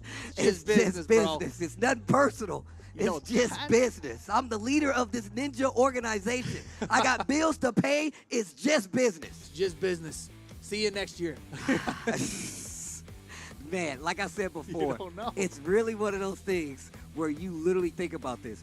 we don't know when they're ever going to get a chance to play It's again. so rare, right? I was talking about this is Ivory Coast like first time on the world stage. But let's take a look at some of the highlights, guys. Man, was that a fun match to watch. The first game was crazy. The first round, bro. The first round. Yes. The first comeback. round was ridiculous. Finally, and he tried so many times, got it. And now that Raging Demon able to be used in a combo after a screw state. He couldn't do that when Akuma was first in the game, right? That was when that came later on. That's a big difference maker for him. And I can tell you right now, one of the things Master Raven did in this matchup was just contest very early on. Really good with the whiff punishment, the spacing. This and combo. Just challenge, that combo was sick. And just challenging in a lot of instances when Demon Flip was there, had multiple answers, whether it be four, whether it be a jab, whether it just be sidestepping to make sure that it doesn't hit. And the wall-to-wall combo right there after the balcony break, another Raging Demon with 7 seconds left on the clock. I didn't even see that part. I was so wrapped up in the match. But then this end here, this final round, Shaolin started playing his food a little bit, right? But they had to close out, right? And then that was this wall almost right there. If that jumping was a regular jumping, not a demon flip, that would have probably been the game. So that was huge. And look at the movement coming from Ivory Coast, just constantly snake dashing in your opponent's face. That says a lot about how confident you are in your own offense, your own defense, and just maximizing a lot of situations when it came to the damage. Got him, the frame trap, and the perfect for Ivory Coast to close it out. Another set of wins there, so that's looking good for Ivory Coast. Another 2-0, and that is like, think about what we saw. We saw Dojin get taken out 2Y, and now we see Ivory Coast take it 2-0 over Y. That's a little up. I'm telling you right now, I would love to see how those records are playing out. That group is going to get very crazy, right? Because of that, the head-to-heads are going to be the first thing they look at, and those head-to-heads are wild already, right? So if Ivory Coast beats Dojin, Dojin might not make it through. See, and this is exactly what I was talking about. This is exactly what I was mentioning. Every match, every round counts because we don't know how that's going to play out. I'll be interested to know some of the other players' records in that pool, especially somebody like Dojin. I want to see what Y's doing. I wonder how far along he's in his matches because obviously this is round-robin format, so every person in that group will get to play each other, and whoever has the best record, the top two will be making it out and into that main bracket. So regardless of what happens, we're only going to have two people to make it out. I know we got some amazing matches that we're looking at. A lot of great players, a lot of great countries out here doing it proudly, but only two make it out. Exactly, man. But guys, we are halfway done with day 2 for Tekken 7. We're going to take a short break, and when we come back, we will close out the second half of our play-ins here for day 2 of Tekken 7.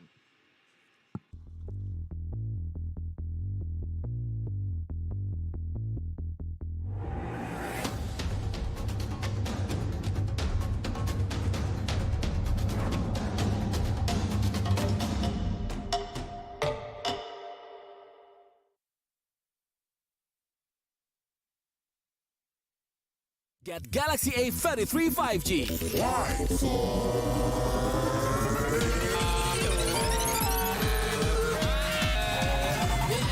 Galaxy A33 5G with awesome battery. Buy now. Get Galaxy A53 5G. Why? Because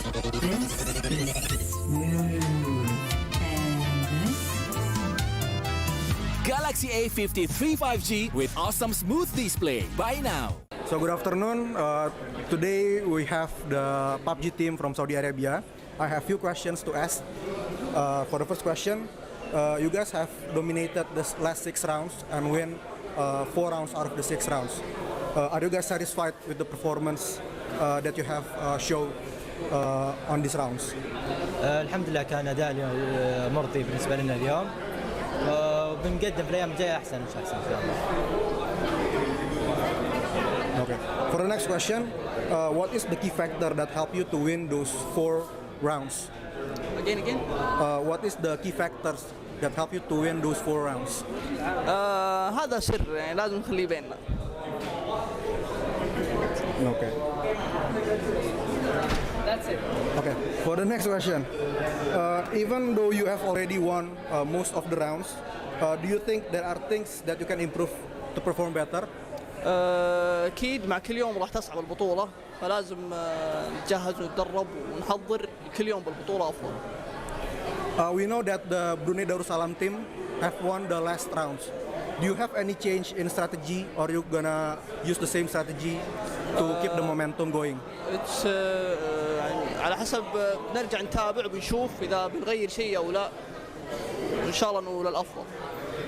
Okay, so for the last question, what is your biggest challenge to beat your opponent in this PUBG game?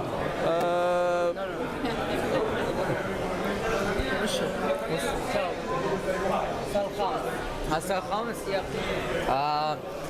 اكبر المخاطر انه الخصم يكون اند زون وانت اوت زون وماسك كومباوند، فهذا شيء مره صعب يعني، فلكن ان شاء الله again. Okay, thank you. That's it. Selamat datang di sebuah pengalaman perjalanan baru Indonesia bersama InJourney. Terbang bersama kami untuk melihat pariwisata Indonesia. Sirkuit internasional, bentang alam, ragam atraksi budaya, produk lokal asli Indonesia, warisan budaya, keamanan dan kenyamanan. InJourney membawa keramahan Indonesia ke dunia.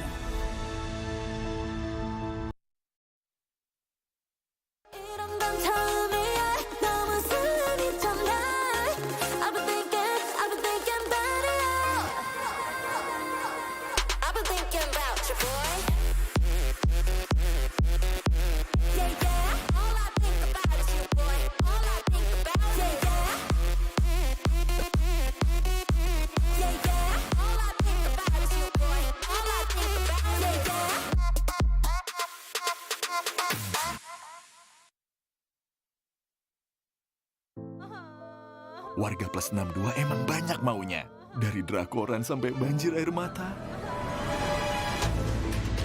Nonton action yang mantul. Sampai nonton tendangan cantik. Maksudnya ini, mau nonton apapun, semua ada di video. Mulai dari yang bikin berbunga-bunga, keringet dingin, ketawa, sampai bikin gak ngedip. Jadi nonton apa sekarang? Okay guys, today we have Jose from Spain that he will be competing in eFootball category in IESF 14 World Esports Championship Bali 2022. So right now I have a few questions to Jose. So Jose, what do you think about Bali and IESF 14 World Championship? Well, at the moment the experience is massive. I'm really happy to be there. It's my first time in Bali. The hotel is one of the best. I think the IESF is doing well with the accommodation for the players. And yeah, I'm really happy. I'm trying to give the maximum to my country to represent them well. And yeah, focus on the competition to have a good result here. Okay, so you just finished your first match against Brunei and you win with a lot of scores. Are you satisfied with your performance right now? Well, with the first game for sure, it was 6-0. I'm happy. I have seen it before the start of the game. But with the second one, it was a bit difficult. He changed the team. He was a bit more defensive, more conservative. It's difficult to find the spaces in the TV after 7 days without training, with a different monitor, the environment. And yeah, I need to play games to adapt for the new speed and try to show my best gameplay here. Okay, so what is your key factor that helped you to win this match? Well, probably my experience competing. I'm competing professionally since 2016. Yeah. So probably it's a new tournament for the player from Brunei. But I think I was better than him, and probably with the experience, with the better gameplay and all the stuff, it was important to have the 6 points in the first 2 games. Okay, so the first game you meet Brunei. Brunei is from Asia, right? Of course, they have a different gameplay between Europe players and Asia players. What do you think about what is the difference between the gameplay from Europe and the gameplay from Asia?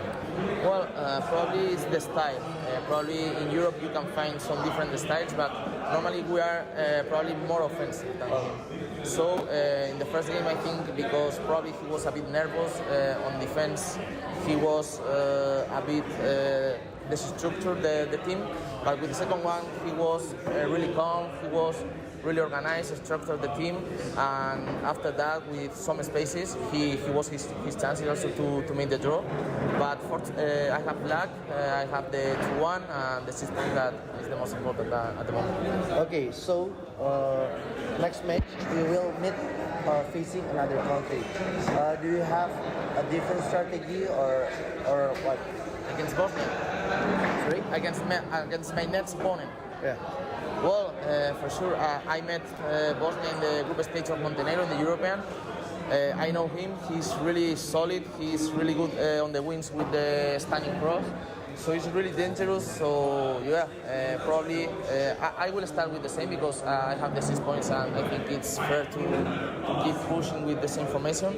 But of course, I have a B plan if the things is not working well. Okay, so that's all my questions. So thank you, Jose, for your time. I hope you the best in this tournament. Okay, really thank you guys. Bye. Hi, back again with me Sigit as your Villa host. So round 1 of the eFootball 2023 has already done. There's a lot of intense games and emotions. So first match between Ghana versus Suriname win with a tiny score 0 versus 1 for Suriname on the leg 1. On leg 2, Suriname take the lead with the same score 1-0 for Suriname. Second match of Montenegro versus Uzbekistan. Montenegro dominated Uzbekistan with the score 3-1 on the leg 1. Montenegro again dominated their opponent with the score 3-0 on the leg 2. Third match between Bhutan versus Korea won by Korea with a tiny different score 1-2 on the leg 1. On the leg 2, Korea back again with its the best performance by winning the match with score 2-0. Fourth match between Bulgaria versus Maldives. Bulgaria had to give up in 2 different against Maldives with score 0-1 and 1-2. Fifth match between Chad and Iraq. Unfortunately, Chad surrendered with 2 legs in a row without a fight against Iraq with the stunning score 0 versus 10 and 0 versus 7. Sixth match between Trinidad and Tobago versus Tunisia. Tunisia dominated Trinidad and Tobago with the score 6-0 on the leg 1. On the leg 2, Trinidad and Tobago defeat again with score 2-5 for Tunisia. Seventh match between Brunei Darussalam versus Spain won by Spain with score 0-6 on the leg 1. And Spain's success to defeat Brunei Darussalam again on the leg 2 with the score 2-1. In the last match between Bosnia and Herzegovina versus Thailand, Thailand won with a tiny score 1-2 on the leg 1. For the leg 2, both teams had to share points because the match ended with the same score, 1-1. So, that's match result from eFootball 2023. I will be back for another report score. Cheerio!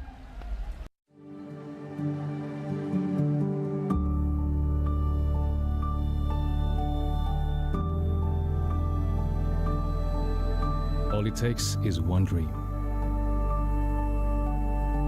One dream that becomes a journey. To drive an ambition. Believing in yourself. Persevering challenges. Always focused on the dream. To grow aspirations. Having the will to keep going. Building a future with a legacy. Knowing dreams can come true. Over 11 years of growth. The spirit of entrepreneurship. Created possibilities.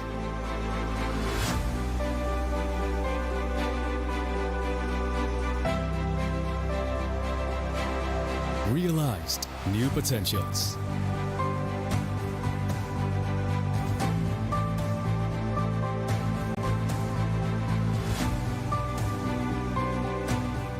Innovate for the better.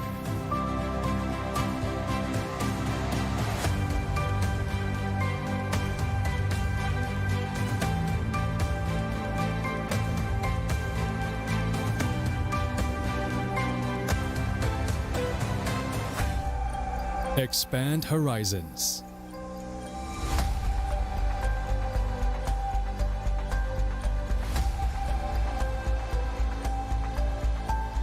To change lives.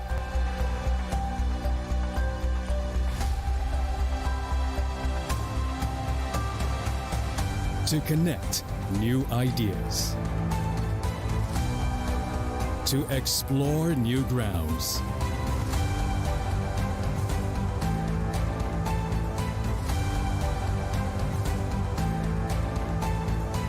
With the future in sight.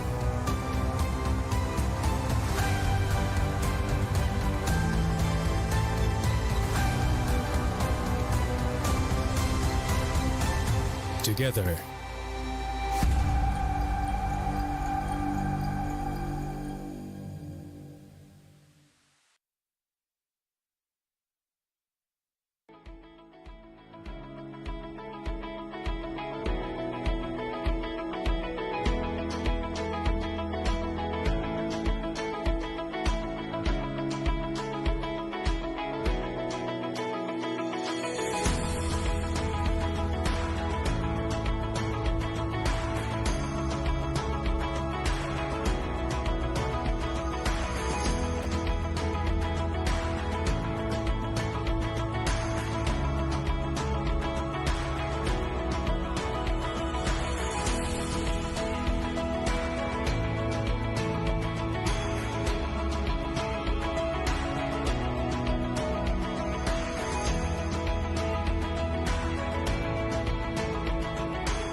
Welcome back, guys. You guys are watching IESF 14th Annual World Esports Championship. Rip and Tasty Steve at the fire stage for some Tekken 7.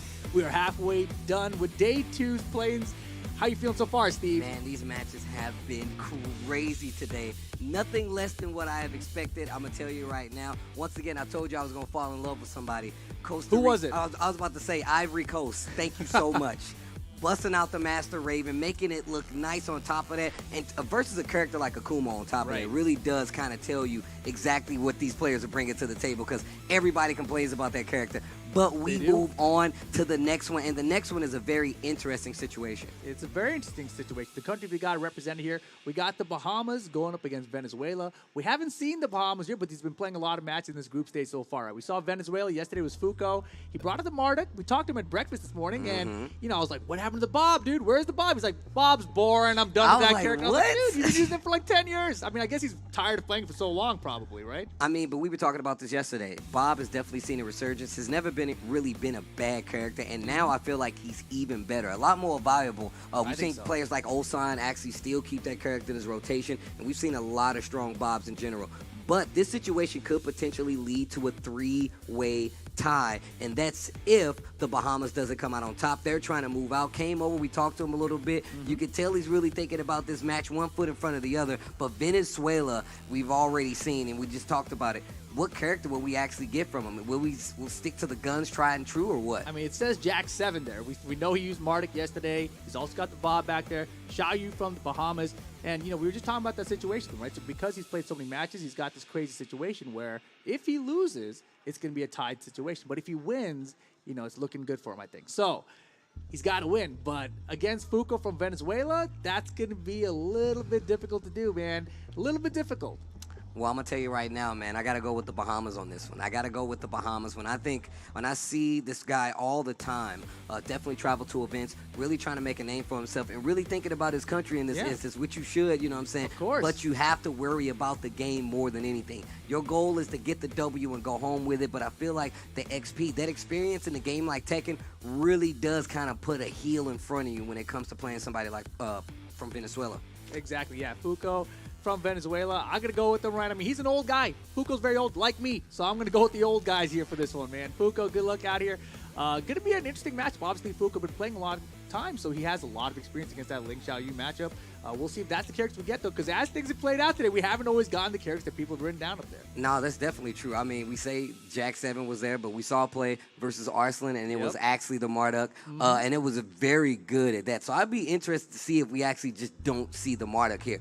But versus a Ling, I feel like Ling does have quite a few options to deal with what Marduk brings to the table. You still have to be really careful. I mean, a lot of characters have stuff to deal with it, but Ling is one of those characters. She can poke you a lot. She's got a lot of fast mids. Back one is going to be there. Like, those things are really going to play a part here. But here we go as we get into this game. Once again, we still have 2 more sets to be played here before anything happens. But this is a very pivotal matchup right here. The Bahamas is trying to get out clean, and the Jack 7 is locked in. It is going to be Jack 7 here against Ling, huh? That's very interesting for the matchup. I mean, but if you think about it, Jack's got a lot of good lows to contest AOP in some situations. Yeah. I still feel like it's a little risky because, you know, they're pretty slow, right? You really do expect the lows to be something that you have to contest a lot, and Ling's movement really does kind of give her the opportunity to play against it. But here we go. Yeah, and you know, as we've talked about, Fuko has a lot of experience against a lot of characters over many years of Tekken. So the fact he's bringing out Jack here specifically, I think he has some knowledge about the matchup, and we're probably going to see it here. So let's see it. Game 1, Bahamas versus Venezuela. Went for that jackhammer early on. Down 4-1. Yeah, that jackhammer is really going to be a tool. Yeah, it's really going to be a tool for Jack 7 to kind of keep this honest versus Ling. A character that you definitely have a hard time keeping honest. Get Good off throw of me. rate. That was an important one. The debug. Oh, big damage in the down 4, not going to be the option. And it started off really good. I feel like Venezuela Fuko is really trying to force this offense to where she's not going to be comfortable. Big follow-up on the damage here. Yeah, and you can see Fuko, he was prepared there, right? Ling Xiaoyu whipping from a distance, back turn, that risk of Cali roll, right? So he's like, I'm not swinging. I see that set from a mile away. Look at that stand 2. Just to control the neutral a little bit. Gets the parry. Was not ready for the follow-up, though. Actually had a situation where it could have worked out, planting seeds. Okay, big launcher here. The wild standing 2 found it. Okay, takes the Oki because wasn't going to get the wall, but that's going to cost him around. I don't know. I think he could have got the wall there, and he had Rage Art still available, too. I feel like that could have been a combo. Balcony break, Rage Art. That would have been very close to get there. But Fuko gets the round. 2 rounds for Venezuela. Oh, what a duck under. Seeing some character familiarity, knowing the matchup a little bit. Going to get the balcony break and play properly? No.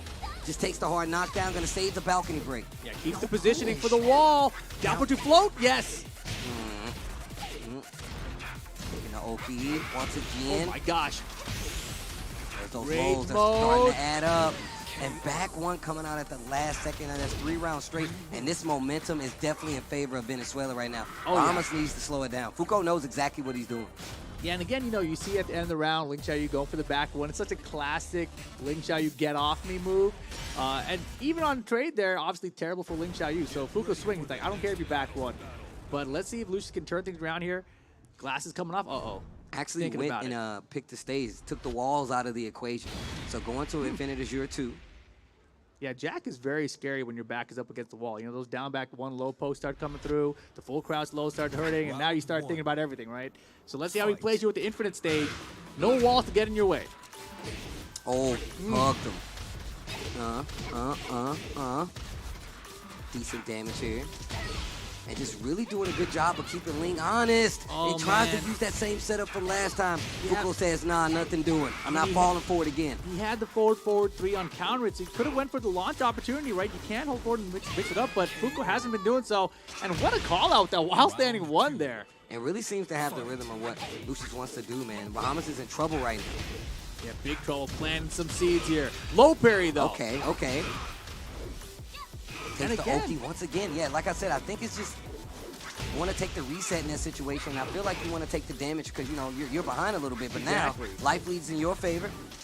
Venezuela on the ropes. Nice punish. Trying to use that back turn pressure. Venezuela does not care. Fuko does not care about you trying to force this game, both in rage. Double rage opportunity for the Bahamas.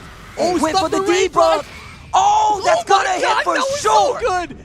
That was crazy. You know what's even crazier? I'm pretty sure he stuffed the debug, which was supposed to be his rage gone. He definitely but did. Because he prevented the rage art, the rage is still there for the rage art.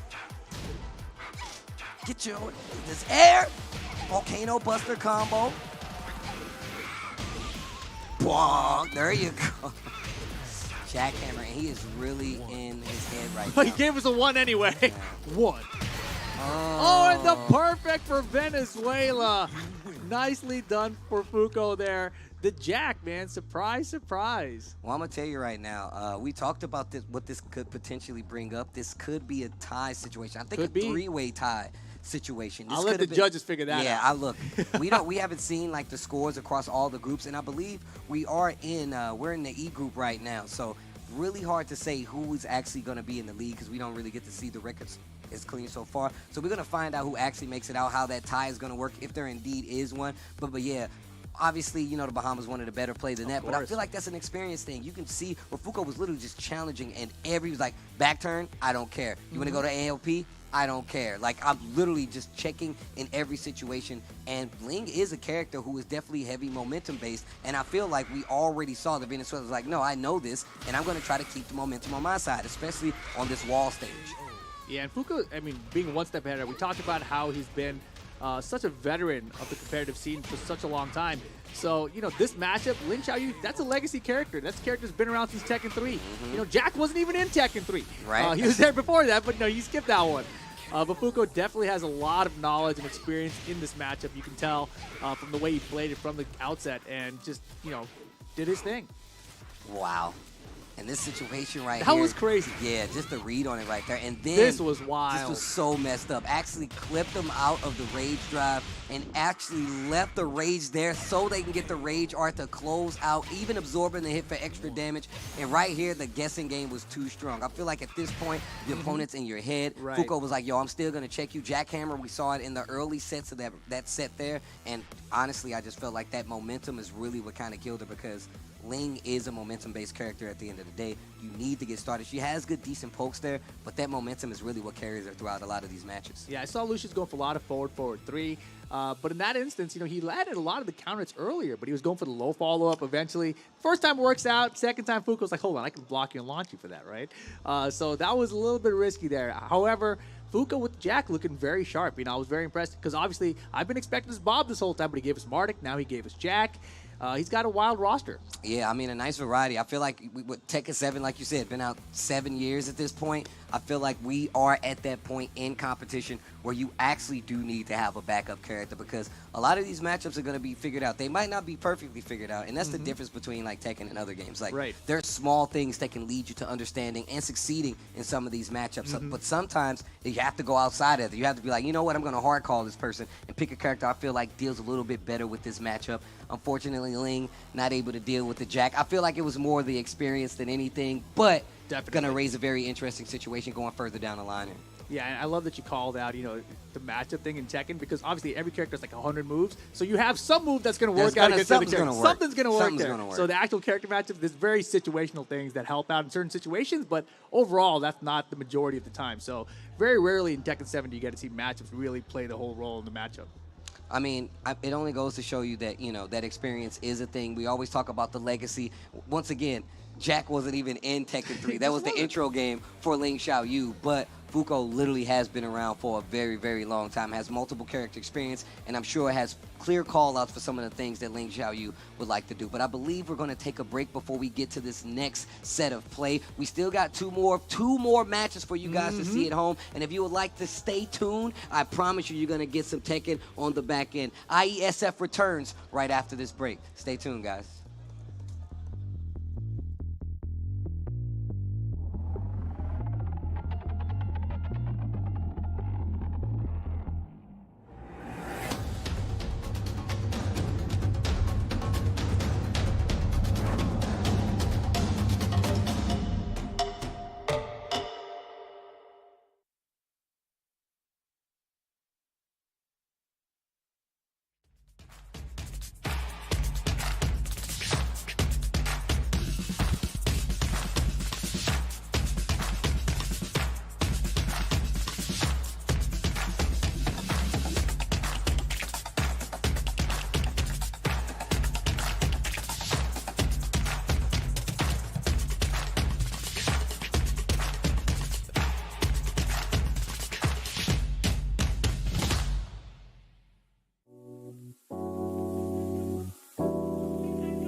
Fendi and Madonna, Karen, they be sharing all their money, got me wearing fly. Girl, but I ain't asking. They say they love my ass and 7 G's to religion. I say no, but they keep giving, so I keep on taking. And no, I ain't taking. We can keep on taking. I keep on demonstrating my love, my love, my love, my love. You love my lady lumps, my hump, my hump, my hump. My humps, they got you.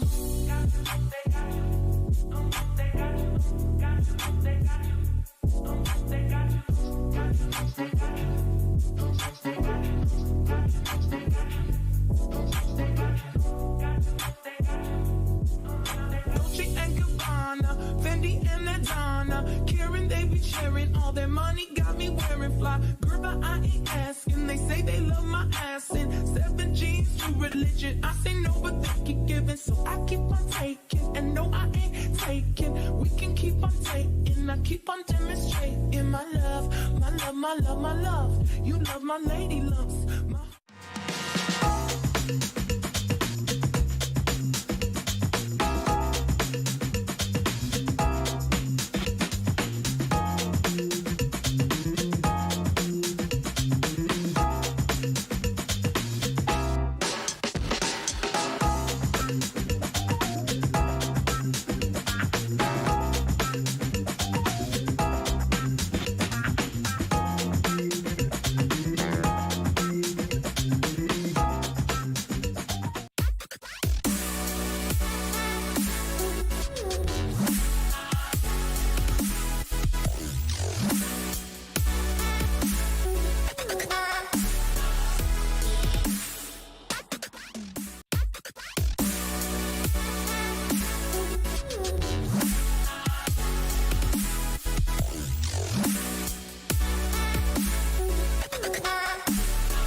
Get Galaxy A33 5G. Why? Because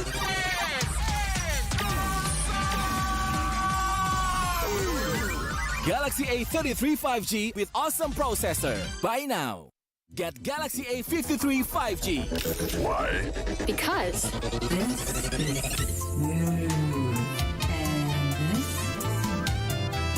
Galaxy A53 5G with awesome smooth display. Buy now. So good afternoon. Today we have the PUBG team from Saudi Arabia. I have few questions to ask.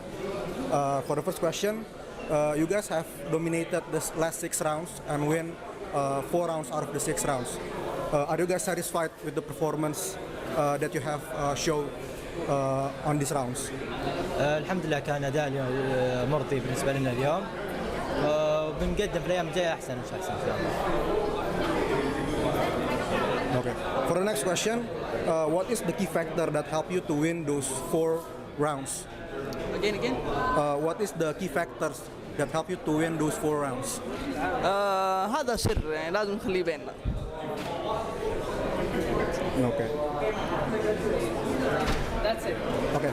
For the next question, even though you have already won most of the rounds, do you think there are things that you can improve to perform better? أكيد مع كل يوم راح تصعب البطولة فلازم نتجهز ونتدرب ونحضر كل يوم بالبطولة أفضل. We know that the Brunei Darussalam team have won the last rounds. Do you have any change in strategy, or you gonna use the same strategy to keep the momentum going? It's يعني على حسب نرجع نتابع وبنشوف إذا بنغير شيء أو لا. إن شاء الله إنه للأفضل. Okay, so for the last question, what is your biggest challenge to beat your opponent in this PUBG game?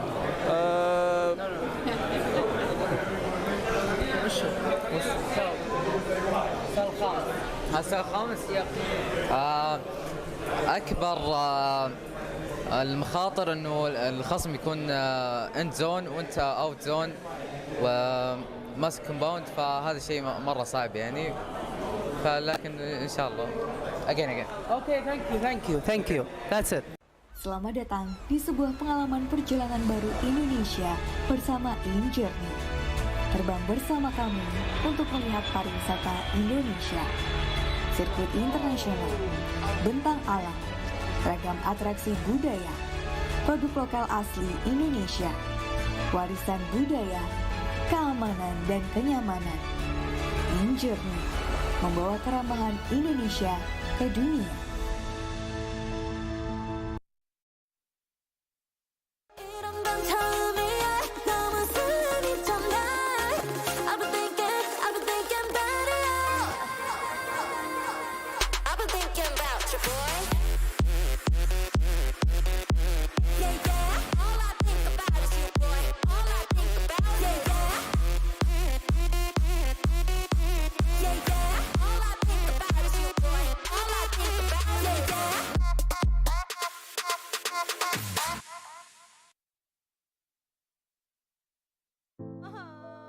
Warga plus 62 emang banyak maunya. Dari drakoran sampai banjir air mata.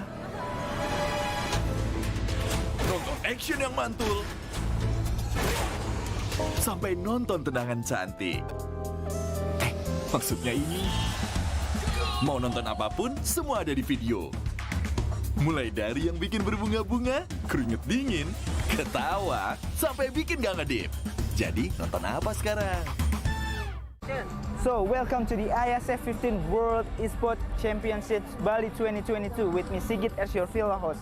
So, this is the second day of the IESF 15 World Esports Championship Bali 2022 and we still have a lot of interesting match and games in the game category of eFootball, Tekken 7, CSGO, Dota 2 and also Mobile Legends Bang Bang. You can see full match schedule on our Instagram at the IESF_official and also garudaku.se.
So, before we go, did any of you miss the excitement of the day one?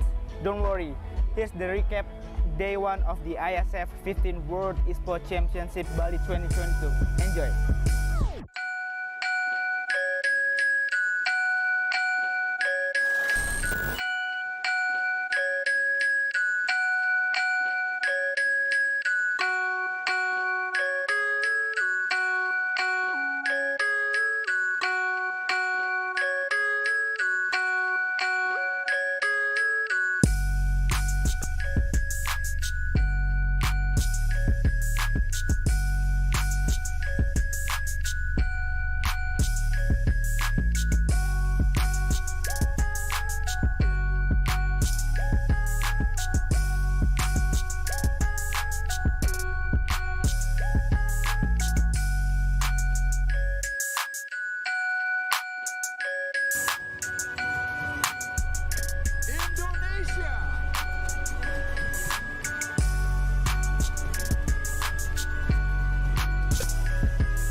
Saya membuka secara resmi 14 World Esports Championship.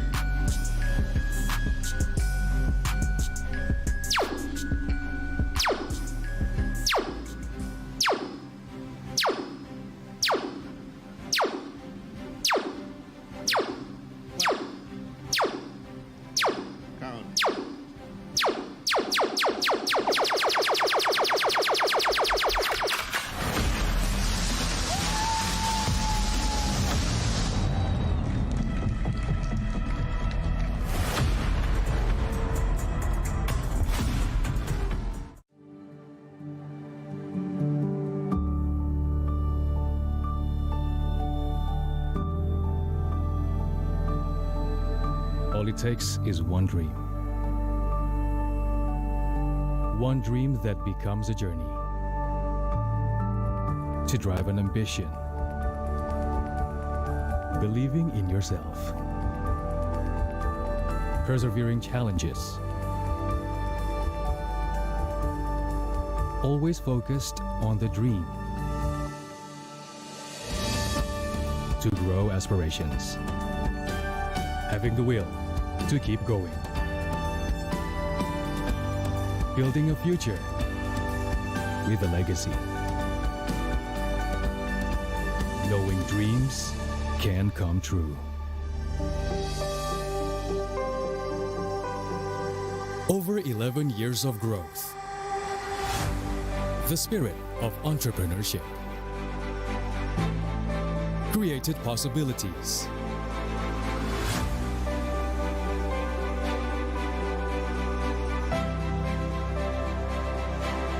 Realized new potentials.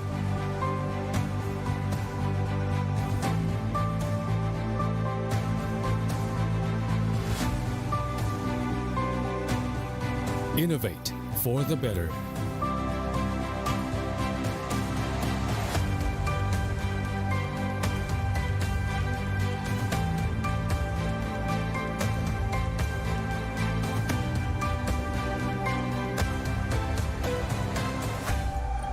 Expand horizons.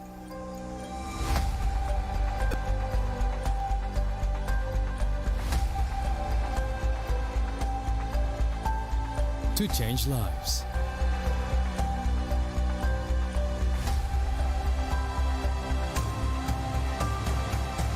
To connect new ideas. To explore new grounds.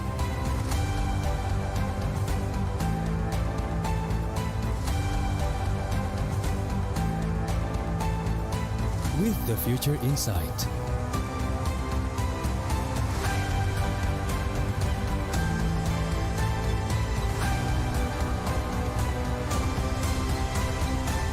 Together.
IESF World Esports Championship. This is the 14th edition. We're back with more Tekken 7, Tasty Steve, Rip. We got 2 more sets to play here, and it's still going to be electric. We have Australia coming up versus Team IESF, of course. 2 other strong representations. Australia, we've been there a couple of times in the name of Tekken, so I'm really interested to see who we have here representing. Exactly. You know, Australia, I think they have a very, very good competitive scene for Tekken. You know, obviously, some of the bigger names from there we've seen compete on the world stage already. So this player I'm not as familiar with. This is Bobby from Australia. Okay. So I'm curious to see what he brings to the table here. You never really know. Yeah, man, I want to see these characters. Once again, a lot of these people coming, they're playing characters that we might not even be too familiar with in the instance of, like, matchup-wise. Because sometimes these regions, we've talked to players who have literally said, hey, man, I've never even played this matchup before, so I don't even know how it's go. How about Steve versus Master Raven? Master Raven versus the Steve. Now, this is, like I said before, this is one of the players. I talked to Bobby earlier from Australia who was telling me that he is a Master Raven player. Steve, the first one we've seen on stream all weekend, I guess the first 2 days we've been here, and I think this is going to be interesting. Steve, a very strong character, not the easiest to play, I will say that, but does have a lot of tools to deal with a multitude of the cats. Might not have the easiest time getting launchers, but he definitely can be annoying when it comes to evasiveness, getting in, and just being all around, making sure you second guess yourself because of that big counter hit back one situation that he can set up. Exactly. I think Steve's main tool is the keep out, right? He wants to counter hit you, prevent you from coming in. If he wants to approach you, he's also got a big counter hit tool with that down forward too. Combo a little bit harder to pick up there. But, you know, it is a difficult character, especially if he's behind, right? Because if he's behind, he's got to make a comeback. There's not as many big, strong lows that Steve has. They've given him a couple, right? I think Corsica forward 2 is the low that they gave him now. Yeah, but overall, it's still a harder road for Steve to make a comeback than it is for other characters. Yeah, and Master Raven can be really annoying in this matchup, I feel like. Not like from personal experience, but I feel like just projection-wise, I feel like she can be really annoying in this matchup. She has great movement. She can still has her own pokes of her own. She can set up for her own little frame traps, but I feel like just being able to keep away from Steve with punishment will be the name of the game here. But once again, Steve is a character that really can hurt you. He can make you second guess a lot of your choices up close because of, like you said, some of that counter hidden guessing. Who you got, Steve? I'll take the opposite. I'm gonna go to Team IESF. Wow. I want to see what happens. No offense. Selling out to the sponsors, to Bobby. Steve. No I see how it offense is. to Bobby. You know, he's a great guy. I already talked to him, but I want to see what Team IESF brings to the table. Then I'll go with Australia. Okay. Because I've been there and I like them. I mean, wait, what? That's not what that means. I see what you did there, Steve. You like Team IESF? I got it. I'll support my Australian friends, even though I don't support their Tim Tams. All right, Rip, shut up. All right, here we go. We're gonna get into it. Master Raven versus Steve, the first one that we're gonna see this week. You just picked Steve. That's all you picked.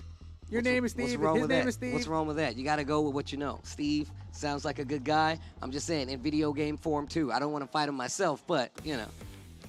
All right, well, here we go into the game. Team IESF with that Steve Fox, Australia with that Master Raven. Oh, boy. Ivory Coast showing me a little Master Raven earlier. Bobby, one of the first people that I actually ran into here once I got to the venue. The first day, I was like, hey, he was like, yo, I can't believe you guys are here. He actually talked about you and I being. He's like, man, I'm glad you guys are here. And we've been to Australia a couple of times at that. And they do have a very strong scene. Shout out to Melbourne. Melbourne. Round 1. Game on. It's one of the things I learned how to say it correctly. I know. Do you mean Melbourne? No, I meant Melbourne, Australia. I like the guessing from being forced right here. And this is exactly what I'm talking about. A little reluctant to kind of pull the trigger versus a character like Master Raven because of that. Not sure if that was a counter hit, but could have committed and got the launcher right there. Oh, I love the down forward one check there. Master Raven while stand 2 safe from blocks. A common setup is to do the while stand 2 and duck again, so he immediately checked down forward one and the hit. So, you know, already showing that he has some knowledge in the matchup. But Australia, first round. Yeah, that spring kick actually gets Australia out of trouble right there. I like the awareness. Down forward ones to try to get a gauge on what's happening, right? Yeah, Lots of ninja trickery coming on. Ooh, a lot of these down forward ones are just to prevent the wild stand 2 duck, restand wild stand 2 again. Because if you come out with swinging jabs after that wild stand 2 in the first place, the next one's going to catch you counter it. All right, should be able to get the wall here.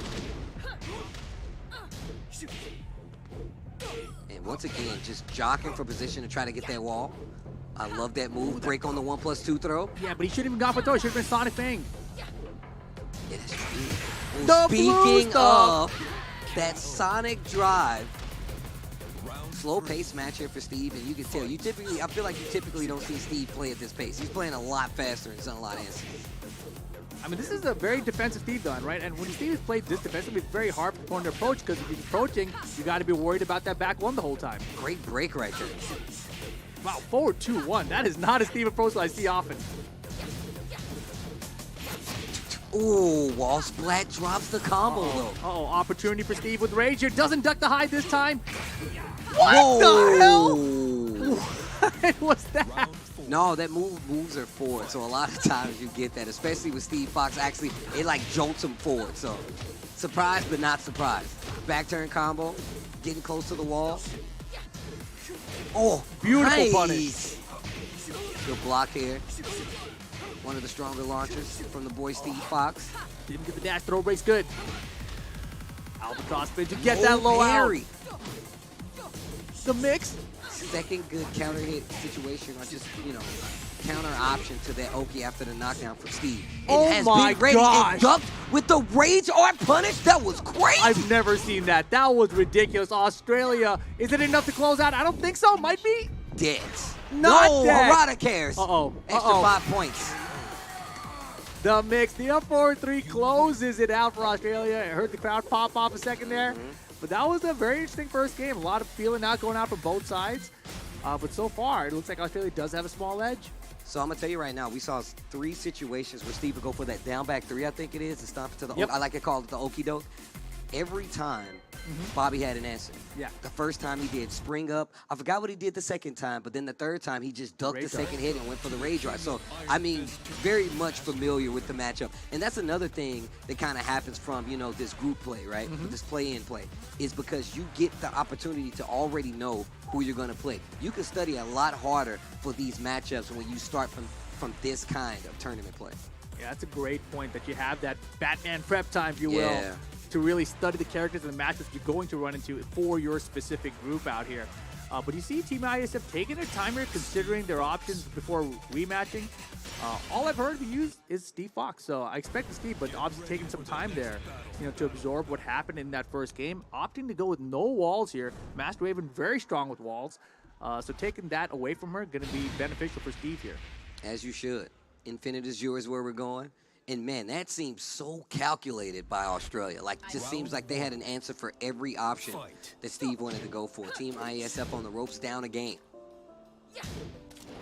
Man, now still, the slow approach here from Team IESF. Nice little combo conversion there. Wow, the instant 1-2, I like that. And the changeup has been instrumental. Look at the life lead. Steve Fox, the 1-1-2 closeout, Team IESF. I like that 1-1-2 a lot there. Stop your approach there. And, a lot of times Steve, for that stop of approach, is looking for back one. But in that situation, you just need a little bit of damage. Use the 1-1-2 instead. Nice spacing. Almost had something big there.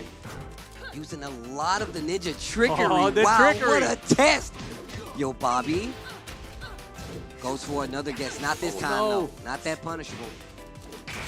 Oh, the Sonic drive. Gonna go for Oki here. Oh my goodness, down 4-3. Got the counter launch off even though it didn't need it. And Australia ties it up here. Nice block. Oh my goodness, on hit. Wildman combo on, he's like, I'm throwing out Wild Stand too. He's gonna hit some buttons. Wow. Little snake dash to get under that. The folks between with punish. Again! And once again, knows that Steve wants to press right there and just fishing for these counter hits. Last hit gonna do it. Set point for Australia right here to take the lead. And the set. Man, those habits are really hard to stop mid-game like this. If I was Australia, I would do something you could do a Wild Stand and 1-2 punish on just to get Wild Stand 2 on him again countered, right? Fishing for. Oh, I got something countered in your too. ear. Something in your ear. Get off of me. Breaks the throw. Something in your ear, it's my fist. Good whip punish. I checked those things. The Wild Stand 2 coming out again? No. Good sidestep right this time around. Power Crush was looking for something. Down 4-1. Stops a little snake dash up close. Good block on the blue. Oh, we got the counter this time. Rage Motif. Will we find the Sonic drive again? He's had a good hit ratio on it. He can't whip. Oh my gosh, that up 4-4 recovers so fast. Not close enough. 1-2, we swing it. Back instantly. Final round, game 2 here. Taking some early poke damage, but there's no low parry. I was wondering when we were going to see one. Getting a little loose with those lows. Running low this time. Wow, with a jab check. Looking like a boxer out there, Steve. Trade. Nothing Too doing. far. Oh my gosh, that was dangerous. And now Rage Mode for Australia to make this comeback. Oh, spins the blue early. Not sure about that one. Got the quick Not stand. dead. Rage for Steve. The Rage drive for the win. Team IESF says I'm not done yet. You want to try me, Gum? I do. final game incoming. Infinite Stage definitely worked out for him, but they're going to run it back on Infinite Stage. I don't That's know a if that was surprise. smart. I mean, Bobby must be feeling really confident. Yeah, I would have definitely taken him back to wall because he clearly had some, he wasn't comfortable there. He had some uncomfortability. Ooh. Nice throw with punish right there. Clean launcher, big damage. Oh, no. Oh, there's the down. I think finally finding one of them. Oh, wow. And just overextending. Again? Goes way Oh too far. my Spins gosh. the blue stuff themselves. Australia. Steals the round. I mean, IESF has found so many of the rage drives. A lot of times in both these matchups, right, you expect that rage drive to be coming out, so you're being very defensive. But Team IESF has found that rage drive multiple times here.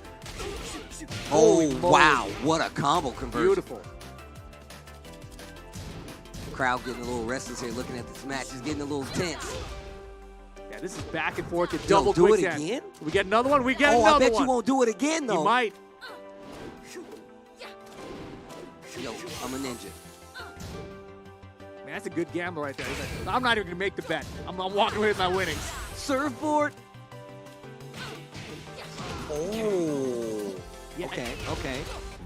Just like that, it is separate from Australia. But what caught me off guard there is, Team IESF really has been fishing with much back once to try to stop the approach.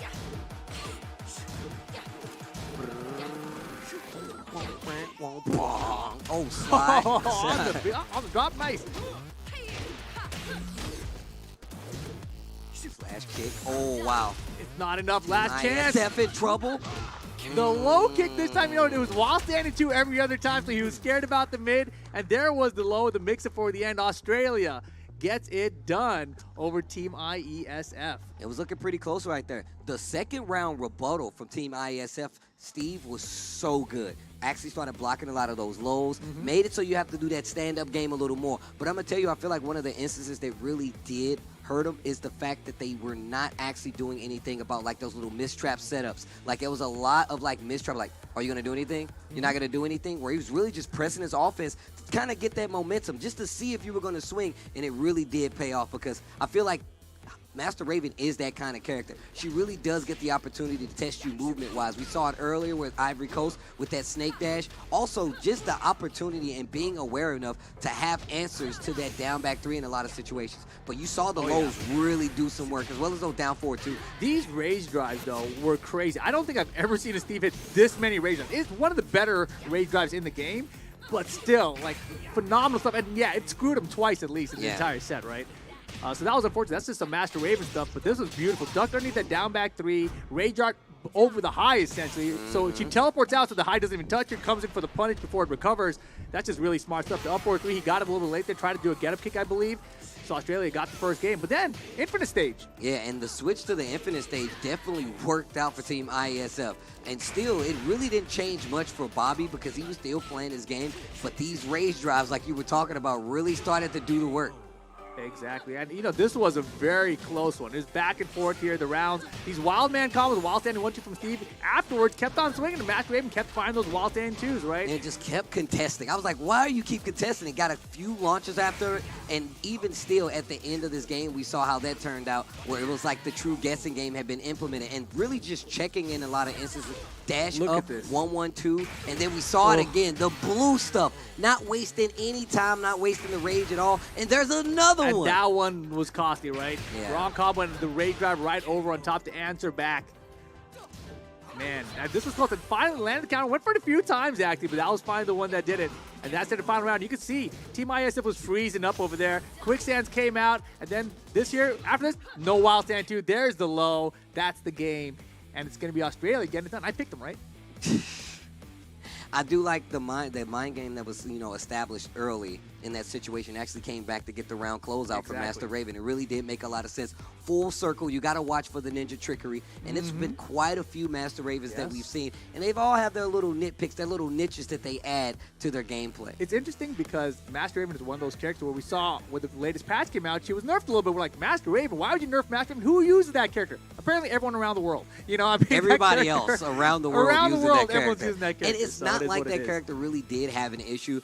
always had damage, always had amazing wall carry, some of the best in the game if you know what you're doing, in all honesty. Right. But it's more about getting her game set up because you really have to force this guessing game, and we saw it a lot coming from Australia, and I think that's why it played out. Slow to the start, but actually worked out in the end. That second game could have been disastrous, especially versus a character like Steve, but we saw how that ended up turning out. Exactly. So that does wrap up most of our match today, but we are not done yet. We still got one more to go to close out day 2 of Tekken 7 here in these play-ins, guys. So don't go anywhere. We're going to take a short break, and when we come back, we're going to wrap it up.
sharing all their money, got me wearing fly. Girl, but I ain't asking. They say they love my ass in 7 G's to religion. I say no, but they keep giving, so I keep on taking. And no, I ain't taking. We can keep on taking. I keep on demonstrating my love, my love, my love, my love. You love my lady lumps, my hump, my hump, my hump.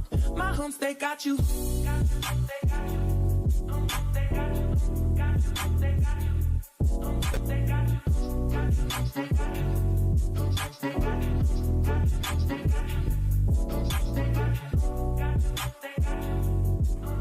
Dolce and Gabbana, Fendi and Adana, Karen, they be sharing all their money, got me wearing fly. Girl, but I ain't asking. They say they love my ass in 7 G's to religion. I say no, but they keep giving, so I keep on taking. And no, I ain't taking. We can keep on taking. I keep on demonstrating my love, my love, my love, my love. You love my lady lumps. My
Get Galaxy A33 5G. Why?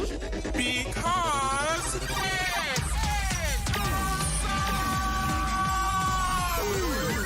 Galaxy A33 5G with awesome processor. Buy now. Get Galaxy A73 5G. Why? Because this is awesome. This is awesome. Awesome details. Awesome details. Awesome details. Galaxy A73 5G. Take more awesome details. Buy now.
Welcome back, IESF 14 WEC World Esports Championship. Rip and Tasty Steve, Tekken 7 Fire Stage action. We got one more set for you guys today. Of course, just like yesterday, the matches have been fantastic. And I'm curious to see what we get coming up. So look, first off, we do have a returning player that we saw yesterday. Chile will be coming up versus Chinese Taipei, which will be our last set of the day. And I promise it won't be our least exciting because we know that Kazuya is coming. That Kazuya really made my hair stand up on the back of my neck. And I'm definitely a fan of what Chile brings to the table in Tekken 7. Exactly. We talked about it yesterday. Chile has a very strong fighting game scene in general. They do. And, of course, we saw the Mishima action coming out. We saw the wave. We saw the electrics. And anytime there's a Mishima player that's willing to go out there, do the waves, and go for the electrics, that's a fan right here. Right here. That's a fan right here.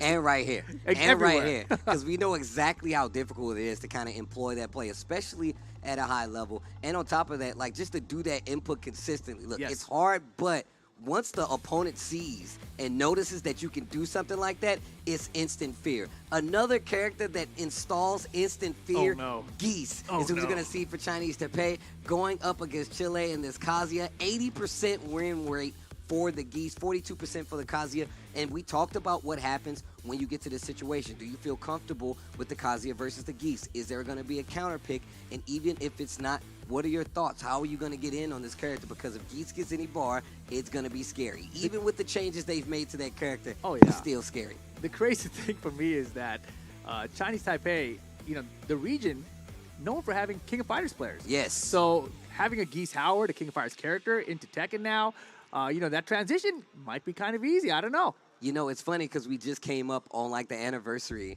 of the reveal for Geese. And I legitimately was just telling people how dope it was to see this character be played in Tekken. And to talk about that and how it's KOF related, the character essentially plays the same. Obviously, it's in the, in a Tekken universe, but he still has the max mode. He still has the projectiles. He's even got the air projectiles and big damage at that. The boss of Southtown, Geese Howard, in Tekken 7, and I'm glad that they made him a threat. I know some people are like, man, get this character out of here. He's a villain. I'm so happy that character is good. 1, 2, I gotta say once again, Bandai Namco for making this character so true to what, like as somebody who plays multiple fighting games, it makes me happy. I don't play Geese, okay? I don't play character. No, I don't.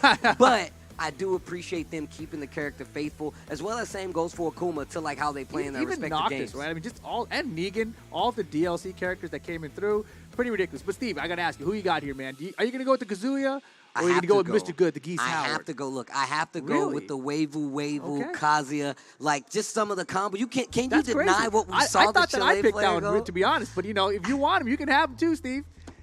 No, you definitely want a Chinese Taipei. You definitely pick Chinese Taipei. I don't think so. Bro. Look at the screen, Steve. I definitely picked Kazuya. I wouldn't even say I that. Definitely picked Chile. That's obviously wrong. We're no, gonna have to it's talk to definitely production right. about that because I know. You wish. I know. He forgot how much of a fan he was. That's what he forgot. And I'm the one that's old and bad memory, huh, Steve? Come on now.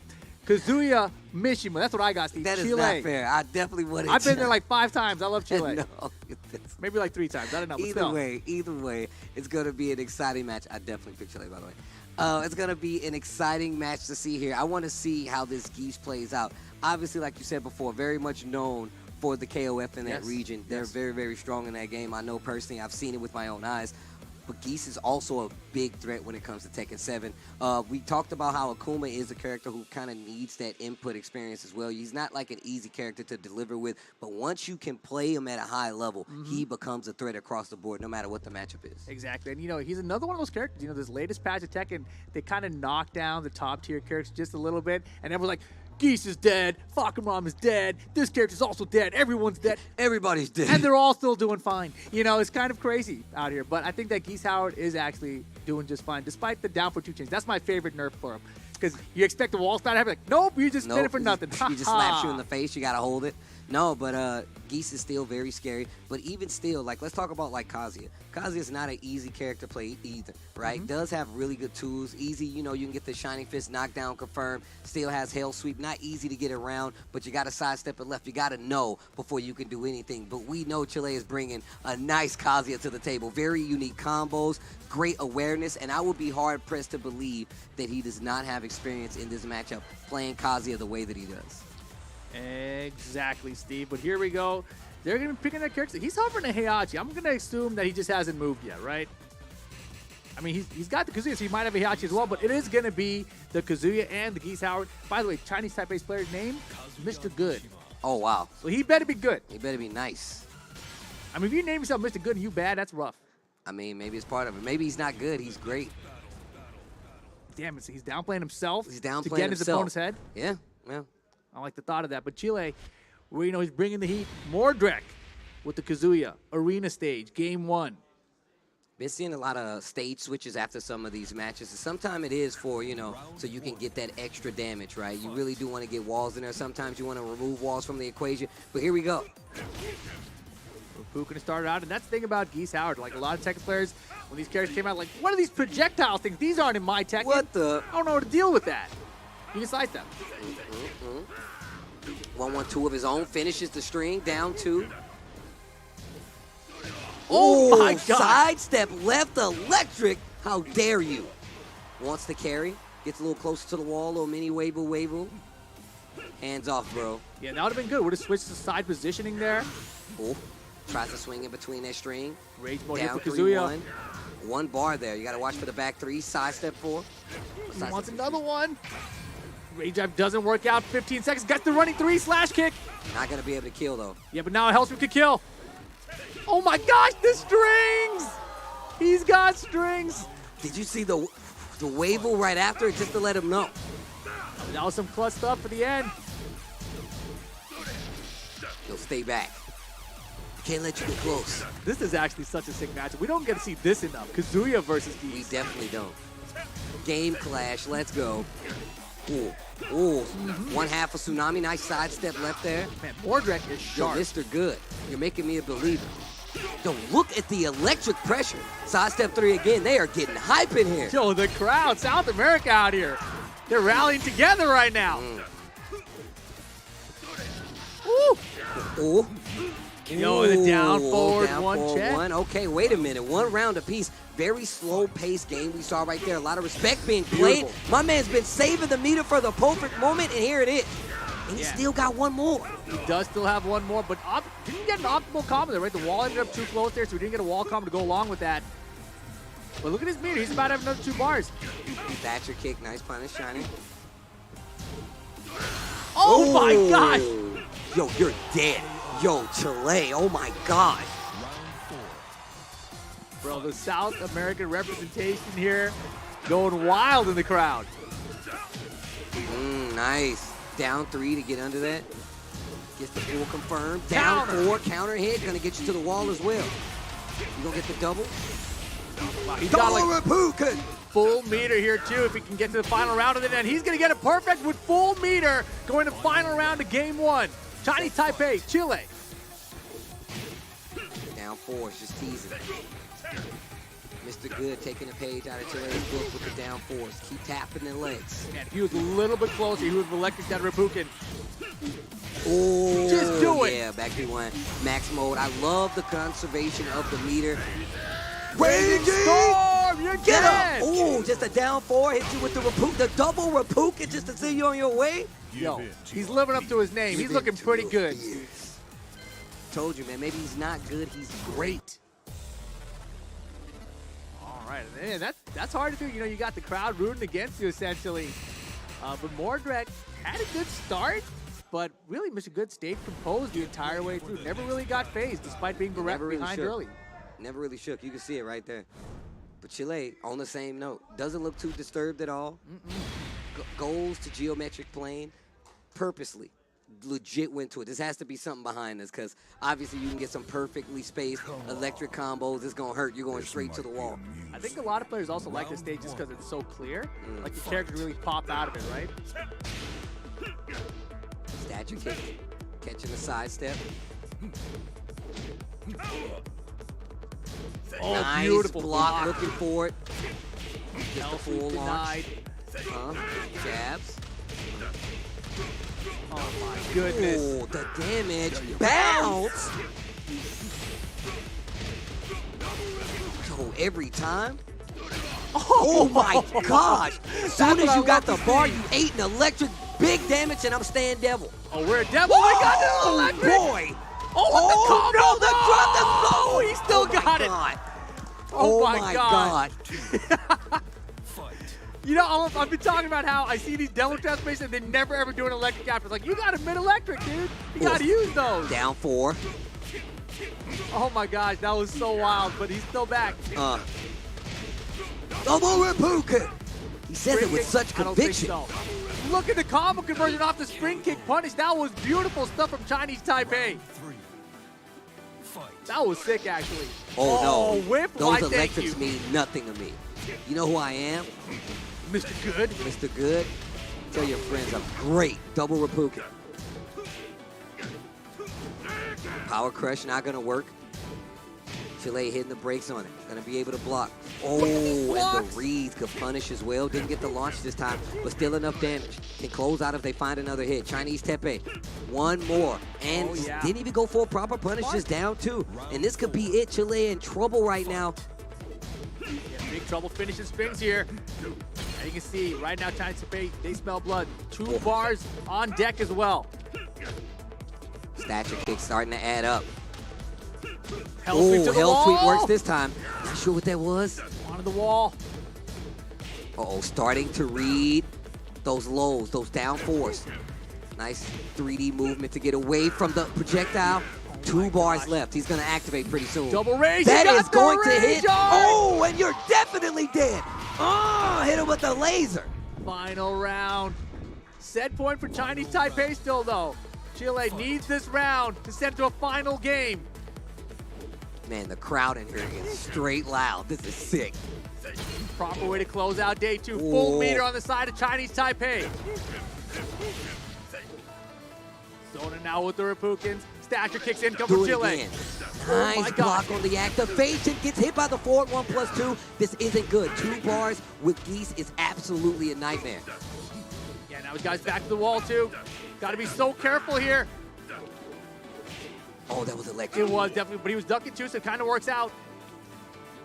Oh my gosh, he Oh, got him! he that finds time! the electric! The wall's in the way! Off the I wall! still got the combo! He's the wall Oh, there! no! Not.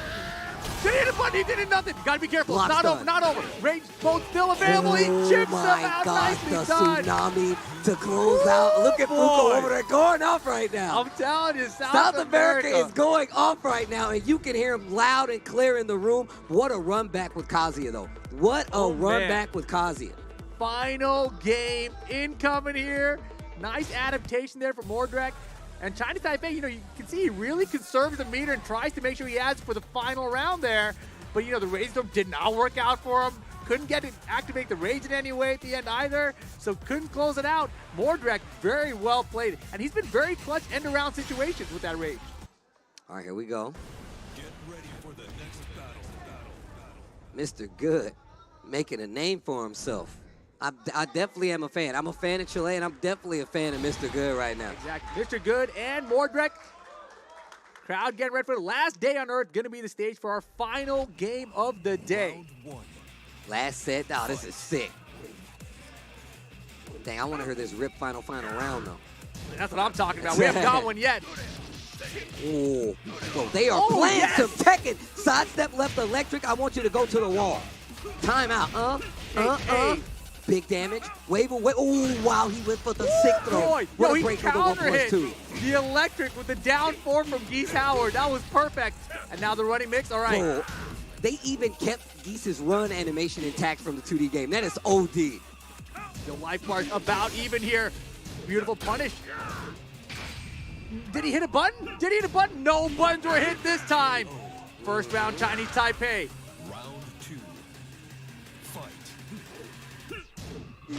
Yo, the defense, get it out of here. Barry this time. I want the wall. Or at least that corner position. Get off of me, bro. Oh, Running slash three. kick over the down 4 this time.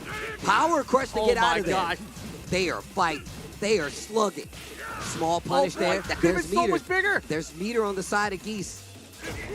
Oh! That was was sexy. sick. What a Give me that reaction. Reppuken.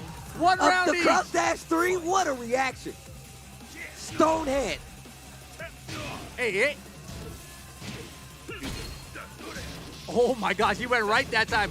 Most electrics have been off the sidestep left. Help me miss because he Speaking of sidestep left. Speaking of sidestep left, sidestep 3. Those lows starting to add up. Get off of me. I don't care who your dad is. Don't touch me, bro. Do ya? Matchup is so good. Caught Back him. 3-1 gets the activate. Oh boy. Oh! And I'm a devil. Down 4-2 and gets hit up by the down 3. And just like Wow. that, it's set point for Chinese Taipei. Bro, even you can see the Chinese Taipei team in here going in hands in class for their partner. Doesn't get it this time. Mix, he got the low, and the wall's gonna be not there. Oh, sidestep to the left makes it go a little bit off axis. Chile in Mordred. trouble. Mordred needs this big comeback here. He's done well with rage, but doesn't even have rage yet.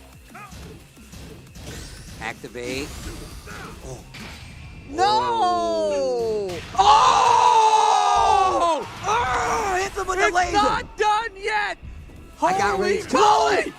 Oh! He had the right idea, but just a little bit too Yo, far. what a set though. Oh my God. That was godlike. That was amazing. Oh my gosh. Yo, everyone is going crazy in here. Bro. That was fantastic. That was some good ass second right there. That was definitely some good ass Oh my second. goodness. I'll take it. I'll take it. I'll take 2. Give me 3 orders of those. You know. More of those all day long. Holy moly. Look, we talked about the potentiality for these guys to have this matchup experience, what it looks like to understand the matchup. And that is a master. I ain't gonna say it's a master. The crowd is still buzzing. But that was the crowd is definitely still buzzing. But just the awareness, the sidestep left to get away from a lot of things. And you saw this gameplay get very compact. It went down to small instances to bait these big instances, whether it's be down 4, sidestep left, do ya electric. Yeah. Like stuff like that really did open up the gameplay. I mean, honestly, I don't know what either one of these players could have done in some of these situations because it was that tight. Let's take a look at the highlights right now.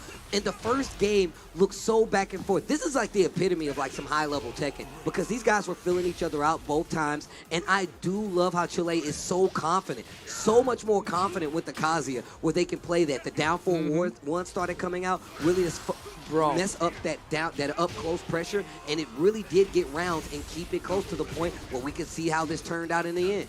Exactly, and you know, both of these players are so prepared for the other character. You're talking about the little things they were doing, like the sidestep left, the call out for the hell sweep when the wall was in the position for the resplat after the hell sweep, right? And you know, saving that mirror till the end there, that was always smart stuff. Here, the electric from the devil form, but then he drops the combo. I was like, oh my goodness, and then the slow-mo finish, still able to hold on. Oh my God. I mean, you can No call it life luck, on baby, either right? side, bro. Just ridiculous. Double Reppuken. This conversion here off the spring kick punch is so smart too. Sick. That was so beautiful. sick. Oh Down my 2 gosh. hits on the ground. And this was this the crouch dash 3 Oh, over it? yeah, this is the crouch dash 3 over it, no? Yeah, y'all, this was we keep it simple, right? Simple punish there. But man, this rage art was the one that did it. I thought for sure it was no button come out like before, but that was clutch stuff. Wow, yeah, that was actually crazy. Yo, the pushback on the Raging Storm is wild. Goodness. 1/2 tsunami, we go to a final game. Oh no, it was this one, man. I got mixed up. Yeah, Not this this one time, we're like, though. nah, what are you doing, man? And you know, that's like one of those new things in Tekken 7. Oh, the crouch dash 3 over the projectile. And it's not a lot of moves that actually let you do that, right? Obviously, he's jumping, but to do that on reaction is crazy. Yeah, the distance that he hit that rage drive out was so far, but then the get up kick caught him off. And this I thought for sure was not gonna hit, but he hit it down jab. 100% did not see an attack come out, so I was like, oh, you're done. Yeah, but then this was right there. The crouch dash thing was right in his face and just barely missed. I mean, it was the right call. So he's like, distance, he's gonna use the Reppuken against me to keep me out. Crouch dash 3 over the top. I got him.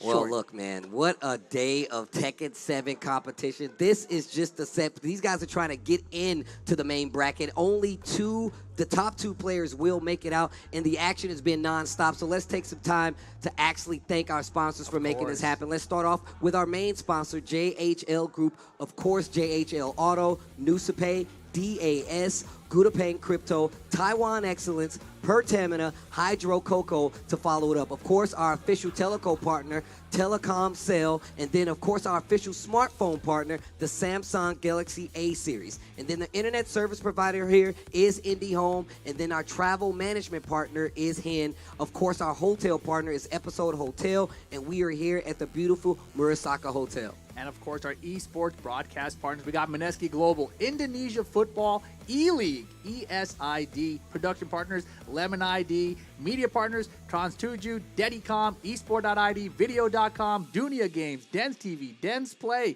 Meraputi, Bolascore, and Kami Bijak. And government support, of course, coming from Command Parekraf, Command Pora, NOC, Kony, and of course, wonderful Indonesia. Man, it's been such a day. Every day the Tekken action. Once again, I say this no matter where I'm at when I'm talking about Tekken, it never fails to deliver. Tekken never lets me down. The most dependable thing in my life. Regardless, you guys can depend on us to be here tomorrow with more Tekken 7 action. Remember, these guys are still trying to get to the main bracket. It's always a pleasure to talk to my boy Rip about some Tekken. It's always a pleasure to talk to you guys about some Tekken, and you can get more of it tomorrow. IESF continues with more Tekken 7. See you guys next time. Peace.